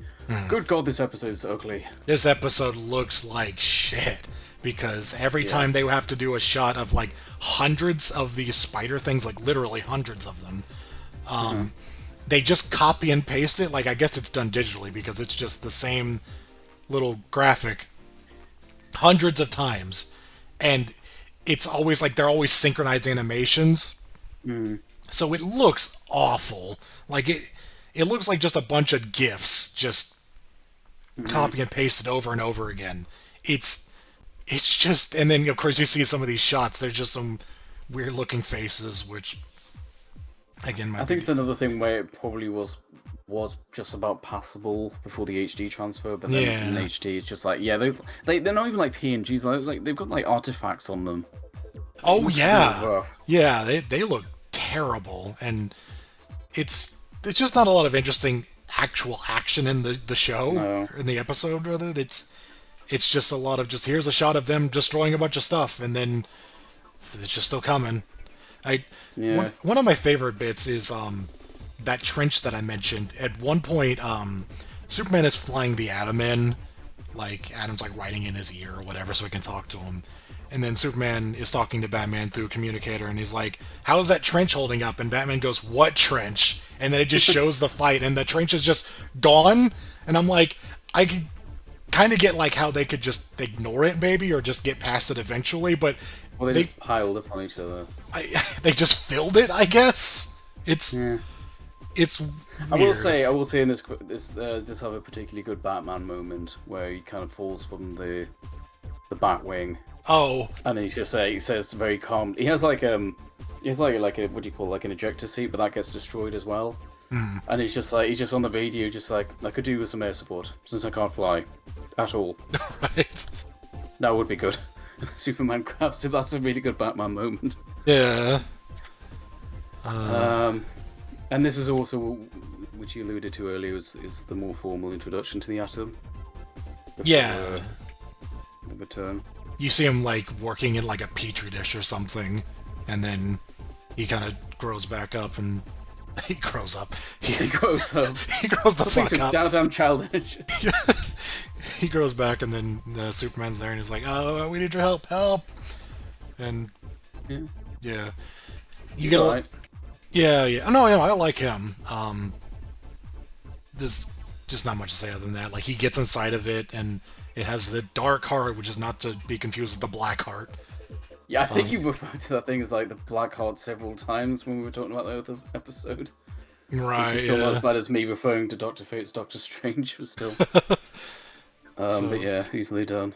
Yeah, it turns out this like this on an atomic level. This thing's like the core of it. It's just replicating everything around it, and it was made as a weapon by some alien planet as a weapon of war, and it just kept going between planets indiscriminately. So that's where it's from. Yeah, it's an interesting thread, but the actual episode around it just wasn't interesting. Yeah. So, of course, there's just a bunch of cameos. I forgot Booster Gold gets to just be part of the main crew now, I guess. So it's numbers. I do. Yeah, I just every cameo I wrote down was a shit post. I think it was literally like. I mean, at this point, the appearances is. Yeah, I think somebody said something like they've got numbers, and it's like, oh, so do we, something like that. So I just wrote numbers because there was just a lot of characters on screen. Go get it. Numbers sounds like some mafia guy. Yeah, numbers. Yeah. It was like, Booster Red is a reference to some other guy who looks a lot like Booster Gold, but he was like different colored. I was like, I don't know. So many of these characters, I don't know who they are. Is Lawnmower Girl a spin-off of Lawnmower Man? Yeah. That one, I would have played that one. That was actually funny. That was just Supergirl, like, flying just very kind of casually through a bunch of spiders. Like, she didn't look like she was actually attacking them. She just kind of looked like she was flying and they got in her way. It was a very weird shot. That episode just kind of felt very fillery. Yeah, it was. Yeah, I did not care much for this one. It wasn't bad, but it wasn't much else. Bottom of C, maybe. Yeah, we wrote C. I think it goes there. And I think that's perfectly fine. Fine. Now we have Season 1, Episode 11, Wake the Dead, which begins with some kids doing a ritual in their room. And then they summon a monster for 2 seconds and then mess up the summoning circle. And that's the setup for the episode. Yeah. Doing that revived Solomon Grundy, and that's all you're getting in terms of why the plot's the way it is. Yeah. I mean, I think you thought about this a bit more than I did, but yeah, that is a little bit. They could have come up with something a bit more interesting rather than just accidental magic. Like just some nerds trying to get revenge on some bullies. They somehow create an Omega level threat from that. Yeah, there's not. I don't hate that, but I also, when you pointed it out, I'm like, yeah, it could be. They could have done something slightly more interesting. I don't know. It was basically a gag to explain like what ends up being a relatively emotional episode because of what ends up happening, and it's just there's no real direct correlation. It's not like they caused a bunch of things to happen and then Grundy was one of them. It's just literally that's it. It's just they summoned Cthulhu kind of and then didn't and then Grundy. Like okay. But beyond that, this episode is just Grundy is back and he is extremely powerful for some reason, more so than normal, and they have to put him There's down. no Mark Hamill in this, by the way. Oh, really? I didn't realize that. He's not in this. Yeah, it's just I think it's like Bruce Timm or someone doing the grunts. He doesn't say anything, I don't think. No, he's very much like Savage Hulk. Yeah, I guess, yeah, you don't want to bother him to get into the booth whenever he doesn't have actual lines. He just... Yeah, anyone can do that, I suppose. Yeah.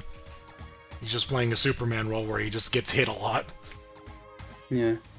But, yeah, this is the follow-up to the Amazo thing, because, Hot Girl and Amazo and Fate are all like, hey, we need to deal with this. Hot Girl specifically because, you know, she kind of became friends with Grundy. Best friend? Yeah, yeah, it became, like, one of the most important people in his life. Or he became one of the most important people in her life, just over the course of that one episode where she fought beside him. I will say, it is kind of funny. Although I will say in her defense, in the show's defense, that she doesn't have many friends after the original show finale. Right. So maybe she's a bit more clingy to Grundy than she would have been otherwise. Like the guy who probably just liked her for who she was, I suppose. Yeah, I mean, she could. I'm being like sort of devil's advocate, kind of. It's no. I don't have with a bit more history.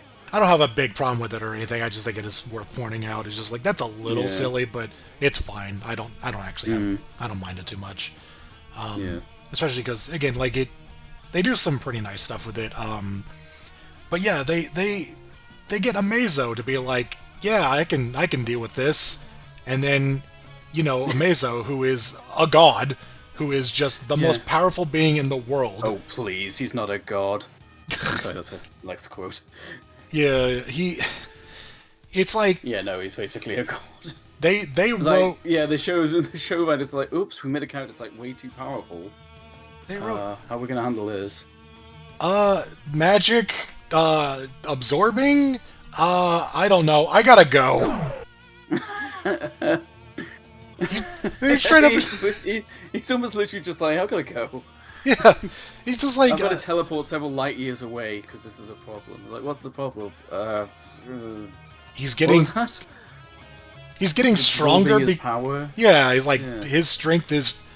He's taking my strength, so that would be bad if I let him do that, so I'm going to just go where he can't find me. Like... Yeah, I'm going to leave this show forever. But goodbye. That's why, like, the writing in this is so strange, because it's like, again, some kids just pulled this guy out of the ground by complete accident, and Grundy is now more powerful, or so powerful that he scares a god. Like, there's something very strange about this. So... I love how Grundy's just, you go like, Mr. Luthor, like Batman broke the static thing, and then it's like terrifying a god. It's a very strange setup. It is. It is just an excuse to get Amazo out of there because they accidentally wrote him into being... Oh yeah, and I think Fate's being recast, and he keeps calling him Grundy. Grundy. That was strange. Andrea Romano didn't like speak up. It's like, hey, would you mind pronouncing the name correctly? Yeah. Anyway. So yeah, this is Hot Girl fights again, and she ends up tangoing with the Justice League. Not like fighting them, but you know, she fights beside them, even though they're not very happy with her. And the end of it is just she has a very emotional scene where she has to kill him, like because of her mace, nth metal. Yeah. It's the only thing that can actually do it. So he's in the sewer, like near death again, and she has to put him down, and you don't see it or anything, but you know she comes out of the sewer, and She's not very happy about having to murder her friend, and she feels a little bit better whenever she gets welcomed back into the Justice League. And some people are very mad because they're like, you fucking sold us out to the Hawk people, you asshole. And some people are like, you saved my life. You're probably pretty good. And she's like, yeah, that's cool. Yeah. I want to mention this is our introduction to Vixen, who's Stewart's new love interest. All So, right. which I made a hell of a time to show up again. Stewart's just like, oh, hey, how's it going? This is awkward. Vixen's pretty cool. I like her. Yeah. There's a lot of her in Powers, there. she can summon like the power of animals, and she does some creative things. I think like she like breaks her arm and then she becomes like a, what was it, like a Salamander? like, was it a salamander? It's like a lizard or something that can prepare its limbs. I'm just blanking. Yeah. So, but yeah, she prepares her arms. It's a bit more interesting than you might just assume. No, yeah, it's cool. She's in a lot of the personality as episode well. for the beginning of it, whenever they're just trying to fight Grundy, or Grundy. She also has the same VA as Superwoman from that movie we watched. Oh, right. I do really like the first thing that Hawkgirl says to Stewart after they meet again. She's just like, I hate the mustache. Yeah.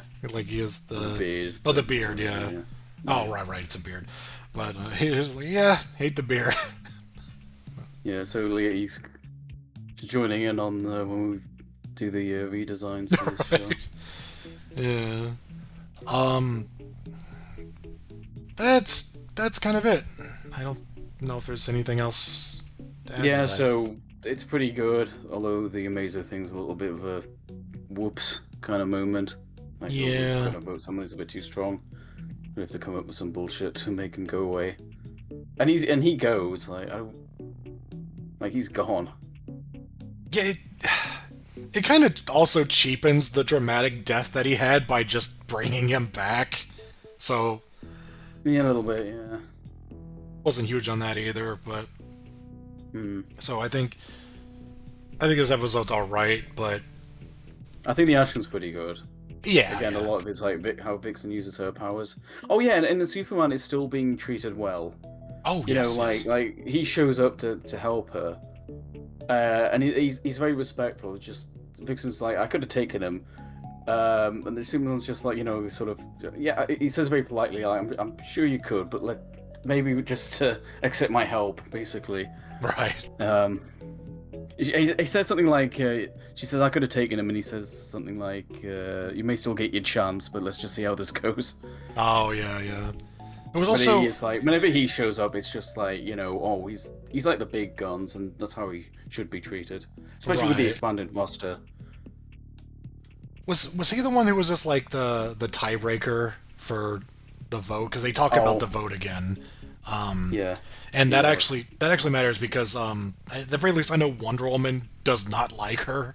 That comes up again. Like they do not get along right now. But Superman is How do we think they all voted? Superman definitely voted yes. I think that's what he says, and then I assume Stewart also did. Yeah. Because he comes out and he says, you never asked how we voted. I think Batman would be too untrustworthy. That's a threat. Yeah, Batman and Wonder Woman definitely didn't. I'm trying to remember what Flash... I think Flash was pretty broken up about it. Oh, no, okay. Yeah, he gives her a big hug when she leaves. Oh, that's right. Yeah. Okay, so yeah, I think he voted yes, too. He still didn't fully understand she was spying on them. Wait, how was there a tie? There's 6 of them. Hold on. Yeah. I was going to say Sarah didn't vote, she didn't let her vote. Maybe Alfred had a vote. I don't know, Master Wayne.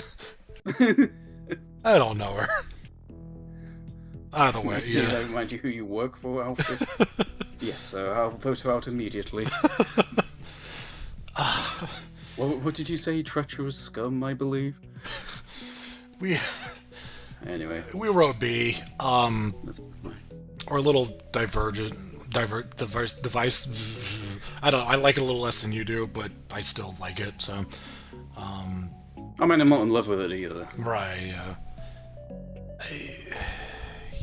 You can stick at the bottom though. Well, okay, maybe higher than Initiation is. Yeah. Actually, I prefer Defeat. You put it there. It's Yeah. That's fine. Yeah. I'm back to one monitor, so I'm kind of having to squint to see what's what. Oh, right. Okay. Now we get to the hilariously long-named two-parter. Season 1, Episode 12, The Once and Future Thing, Part 1, Weird Western Tales.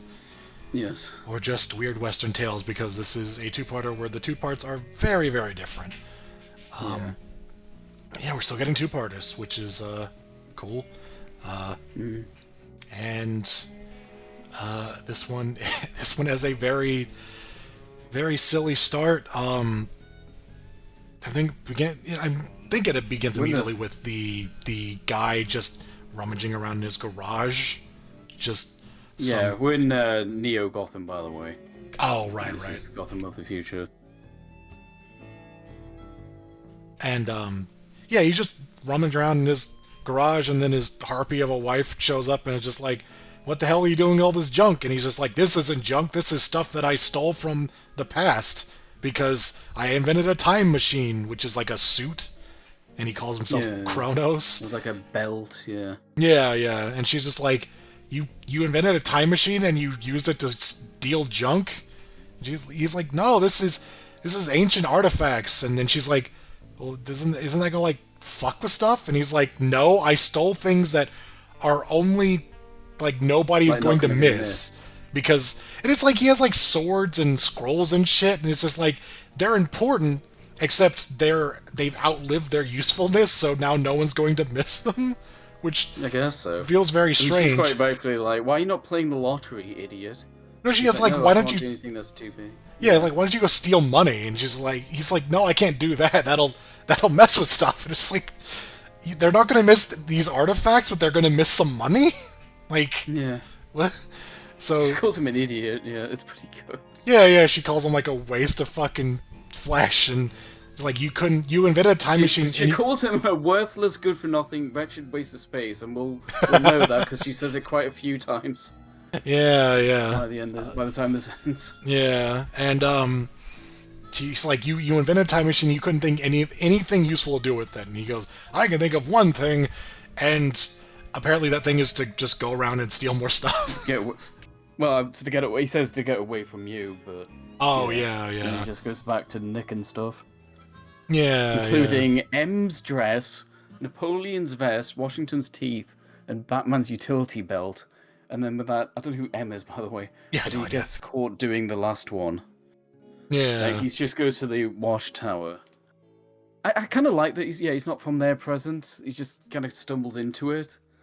And then they just basically catch him. They're having some... Stuart's having some, like, weird awkwardness with his love triangle now. Like, Shayera, Vixen, and he's asking Batman about Wonder Woman.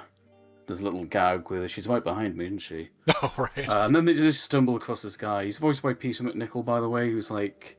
He's in a bunch of stuff. He's like in Bean the movie. He's in Ghostbusters 2. I think he's kind of underrated. He's pretty funny. But he gets caught. He's like, "You weren't supposed to see me." So he tries to retreat, and they just chase him into his time portal. Which sends them to the Wild West. Yeah.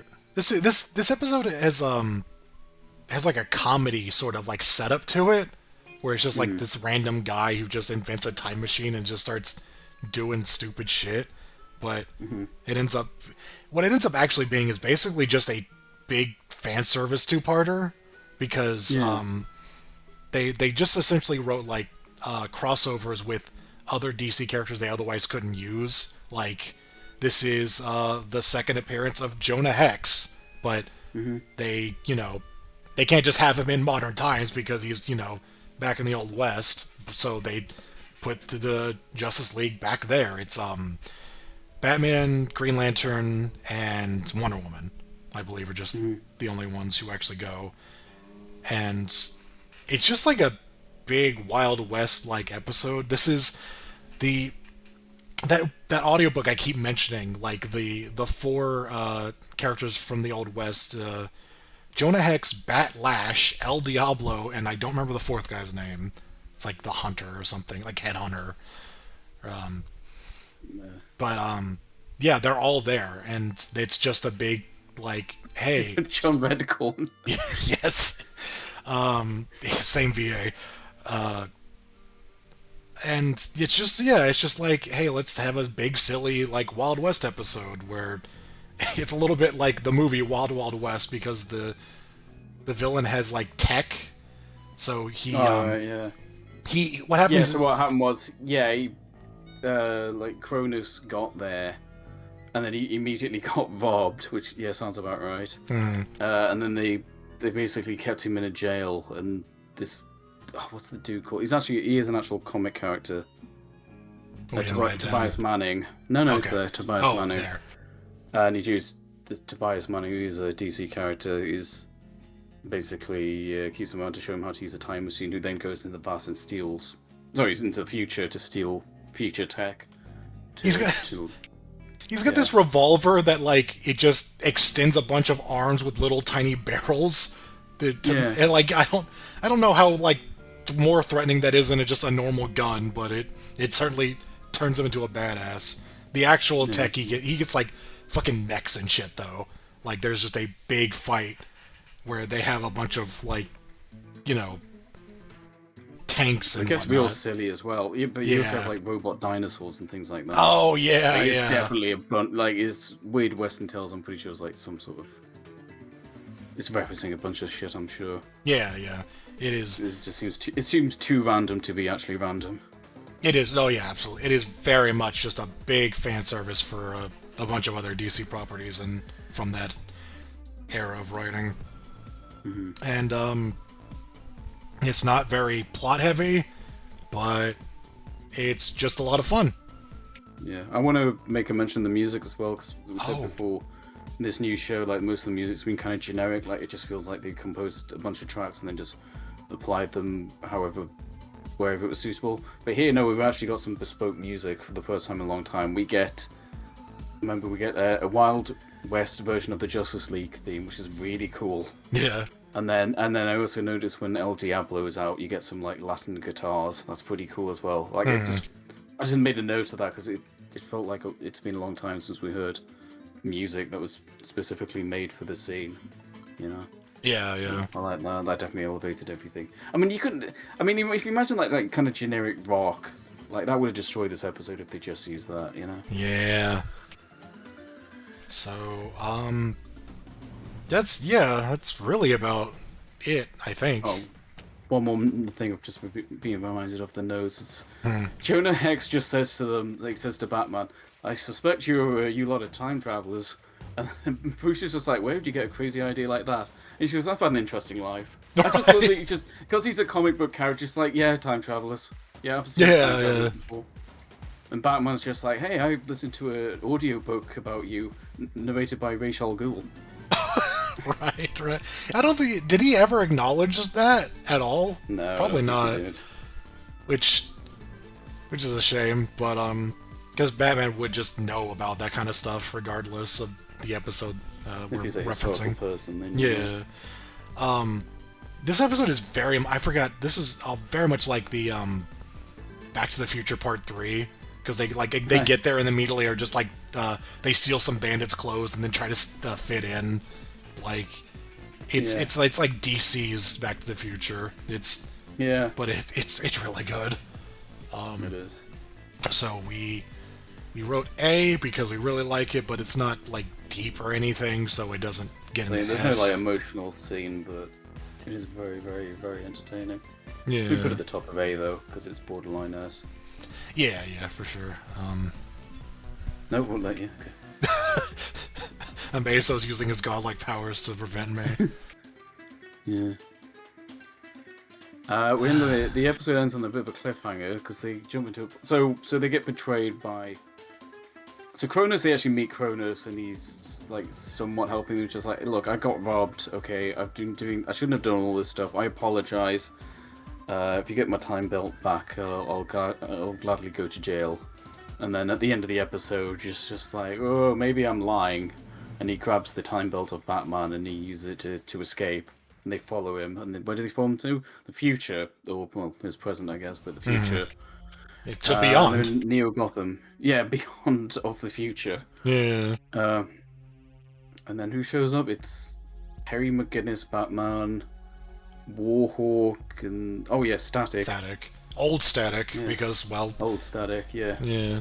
That teaser was just like, holy shit, there's I think you see them, and you see the Jokers from, Return of the Joker. Like, Right, yeah. all of them, including, what's his fucking name? Who got shot. Like, they're all back. Yeah. They were like the elite Jokers, the Jokers, I think I call them. Mm-hmm. Like, they're the top tier Jokers. Yeah. So, that was... Cronus hired them specifically from the movie continuity. Yeah, it's just like a hell of a teaser, like at the very end of that episode, and so going in it, I was pretty damn excited because Yeah. it's a lot of cool stuff. I love Static is Virgil. It's like we've seen the future version of him where he's like big and buff. Yeah. And then now we're seeing an even more future of him where he's kind of like shrunk back down. He just looks like his teenage self, but with gray hair. It's a little silly, but Yeah, I want to give a mention to Phil Lamar, who like voices both versions of him. Like he's got such range because he can voice a teenage kid, but then he can also also voice the grown man version of him, and he just does Right. all the inflections perfectly. He just tones it down a bit. Like there's no doubt it's the same person. I think it's slightly different from the performance from that tease we got from the Batman Beyond crossover, and of course he's speaking to himself because he's also Jon Stewart. right. So that's funny. Yeah, and then you get Kevin Conroy talking to Kevin Conroy because if we are in the Batman Beyond universe, we got old Bruce Wayne. Yay! Used for the thumbnail. Yeah. It's Oh yeah, we got Warhawk. Remember him? Yeah. He's kind of important. It's Jon Stewart's son. He it's sees him. He goes, "Dad." Rex Stewart. You know Rex as in Metamorpho, his friend. Yeah. So Yeah, yeah. it's really cool how this all comes together. And he's like Hawk themed, so it's obvious who his mother is. Yeah. I don't know how they plan that. I don't know if it's just the happy coincidence, but it's really cool. Yeah, no, Like, it's really, really cool. it's nuts. This episode is kind of crazy and just like the lore aspect. Like it's a lot of fun seeing the Jokers again. The double Kevin Conroy Batman stuff is really good, and it's good to see Terry again. Yeah. And there's some good scenes of Kronos talking to the goons. They've been upgraded, by the way. They have like was it like Chucko, the guy who just now he's got like a big He's had his wheel. legs replaced with a ball. Yeah. There's He's like a Darth Maul lightsaber. yeah. There's Dee Dee who has like an electric whip thing, and there's I think more of them now. Yeah, when she gets hit, she multiplies. Yeah. And then So it's not like D. right. This episode goes places too, because they start to have this thing where Kronos is like fucking with time, is starting to like really distort everything, and everything's Yeah. getting really fucked up. At one point, Jon Stewart just turns into fucking Hal Jordan. Yeah, that's like Hal Jordan's only appearance at DCAU. Yeah, he just pops up, and then they're like, "What the fuck?" And he's just like, "Hey, I know what's going on. We can keep moving." It's so good. He's like, "I'm up to speed. Let's not slow things down." It's like, it's Oh yeah, they transform back and Static's just like, make up your mind. it's wild, and then it just starts going more and more out of hand. And then people start dying. This was kind of wild. Oh yeah, the finale. Yeah, the big finale, which is like what? It's like in a, it's like their house, like what's his face's house, Kronos So is what just... happened was they're trying to find out where Kronos like spends every night, so they can track him down. And it turns out when he was in jail in the Old West, he just got really accustomed to sleeping in that jail cell. So he still sleeps in that jail cell from the Old West. Yeah, that's right. Yeah, it's just the And he jail puts in the middle of a coliseum. Yes, it's very silly. And then yeah, there's just a big fight with a bunch of just shit going on, and like the world starts to basically crumble around them because it's just And being... like you said before, some of them get killed. Like Static falls into the void and dies. Terry gets killed by Dee Dee. Yeah, that was... Bruce's reaction. That was crazy, because I was not expecting that to lead with... Because, like, Static was just like, I don't know what happened to him. He just kind of fell, and I was like, is he dead? Like, what was that? And then you see Terry, like, get grabbed by this whip from, like, both arms, and they start pulling. And then it cuts to old Bruce's reaction, where he screams out Terry's name, and then very somberly says it again. And it's like, oh, he's dead. Like, he just fucking dies. That's not a Terry died joke. Like, he actually dies. He fucking dies. It's just to, like, really bring home how insane this is. And then, God, what is it? What does Batman do? Because he ends up reprogramming the belt, I think. I mean, they're trying to talk like Cronus into fixing this shit. And then Cronus gets the bright idea to go to the origin of time. Like Stewart says, like they follow him through the portal, and he says, if he manages to do that, he can make himself a god. I'm like, better stop that. Oh yeah, I forgot to mention as well. We started with Wonder Woman. There's a bit where she's just like they're just planning what to do, and then she just fades from existence. Oh yeah. Like, yeah, she's gone. Like, oh, bye. She doesn't exist anymore. Oops. Yeah, and I like each Bruce has their own theory. And it's just like she never left the island, or she was never born. Right. Yeah. Fades like Back to the Future style. It's like pretty tense. Like, just reality itself is getting fucked up, and they're trying to like fix it before it's irreversible. It's pretty big stakes and a lot of fan service, but it's really good. I don't know if it's bigger stakes. Like a movie. It's not bigger stakes than the movie, but an all universes ending, but it's pretty Batman. close. I thought you meant the Batman Beyond movie. That's what I'm thinking of with those Jokers. Right. So yeah, they stop him, and then Batman's uploaded a program onto his belt to make sure that this never happens. And he basically gets stuck in a time loop, so he's just forever being nagged by his wife.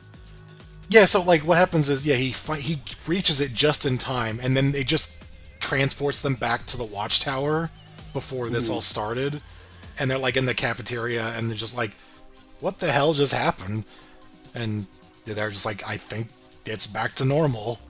And then there's what I like is Stewart looks over at Hot Girl, and they exchange glances, and he's like, well, that makes things awkward. It's like, oh, right. I've got no memory of this either, so... Right, yeah. And, it shows the opening scene where his wife, Cronus' wife, is yelling at him, and then when he goes to teleport out, it just reverses to the same clip and shows it again. Like 5 seconds earlier? Yeah. And then it just shows that repeating, like it's zooming in out of the house, and you hear it just going on and on over and over again until the credits roll. And I'm like, that's one of the things I remember about watching this show is some of the, like, terrible fates that some people go through. Like, I remember, what's his name from that Ink episode, who's like, becomes like a blob monster. And I remember this one stuck out in my memory. It's like, oh right, yeah, this guy is in an eternal time loop, and I don't know how we'll ever get out of it. That's horrifying. Yeah. So, and his wife too, who, like, I mean, I don't know if she deserved that, but whatever. Maybe they're not even aware of it. I don't know. Yeah. But that was thoroughly entertaining. That was really, really good. That's, again, I don't know if it gets into S because it's just a lot of fan service. It's fan service we really appreciate, but it's not. Especially so for Warhawk is a little bit of continuity that will come up again. That's true. It's difficult for him. Yeah, But yeah. there's nothing like crazy emotional in it, No, yeah. It's. but it's thoroughly entertaining. Does this mean that old Bruce remembers this? Or no? I don't know. Actually, funnily enough, that does come up earlier though, because Static's just kind of like, oh well, this isn't a problem. And so why do you say that? He says, well, if Bruce lived through this as Batman. If he's still around, then obviously he survived this. But then old Bruce says, flawless logic, except I have no memory of ever going to the future or meeting my future self. So obviously that's not how time works. But Right, okay. I do like Static says that. I do like that moment. They covered it, so that's nice. That's Yeah. And it makes sense because he's fucking with everything, so that checks out. I think this would be even higher than the other one. Yeah, just from the Batman Beyond fan service. Yeah, I yeah. appreciate Batman Beyond more than. I mean, the Jonah Hex stuff is cool, but we know Terry and everyone, you know. Then there's also more surprising stuff happens in it. I'll say, like Weird Western Tales is just kind of a fun episode. This one is like one of the crazier ones. I think it nearly ekes into S, but it's still a little more fan service than actual depth. Yeah. Absolutely. No, I'm fine with that there. Yep. So that is season 1. Yes. It's Good. It's a new direction. It's different, yeah. It's hard for me to say. There were for my taste, there were too many episodes that I didn't care enough about, but it doesn't mean it can't improve, and it doesn't mean that I hated them. I'm kind of surprised we haven't concluded Cadmus. I'm actually very surprised. If you ask me just from memory, how it goes, I was like, oh yeah, they start, they do Cadmus in season 1. Like I kind of thought they'd wrap that up by the end of season 1, but no. Right. And the season finale, the 2 parts, nothing to do with it. So I was kind of surprised by that. So we still haven't concluded that this story arc yet. Right. Yeah. In fact, if anything, it's only just started. Yeah. We still got some ways to go. Also, too many fucking joke episodes or too many comedy episodes in this season. I can't believe we got another Baby Matt after so long. I'm really shocked. What was the last one? Was it like Batman Beyond? We got Baby It was Curse of the Cobra Part 2. Yeah. Jeez, yeah. Yeah, which was, I mean, we had I kind two. of figured they figured all this shit out, but Only 2 Baby Matt episodes, and one of them was just the fucking stupid drug episode. The second one. And then it's like, yeah, but it's still less and less over time. And then Justice League, pretty good. The worst episode was just kind of a boring war episode, or 3-parter. It was just mostly just too long. But then this, Jesus Christ. it was just a bad idea. Yeah. Just. Yeah.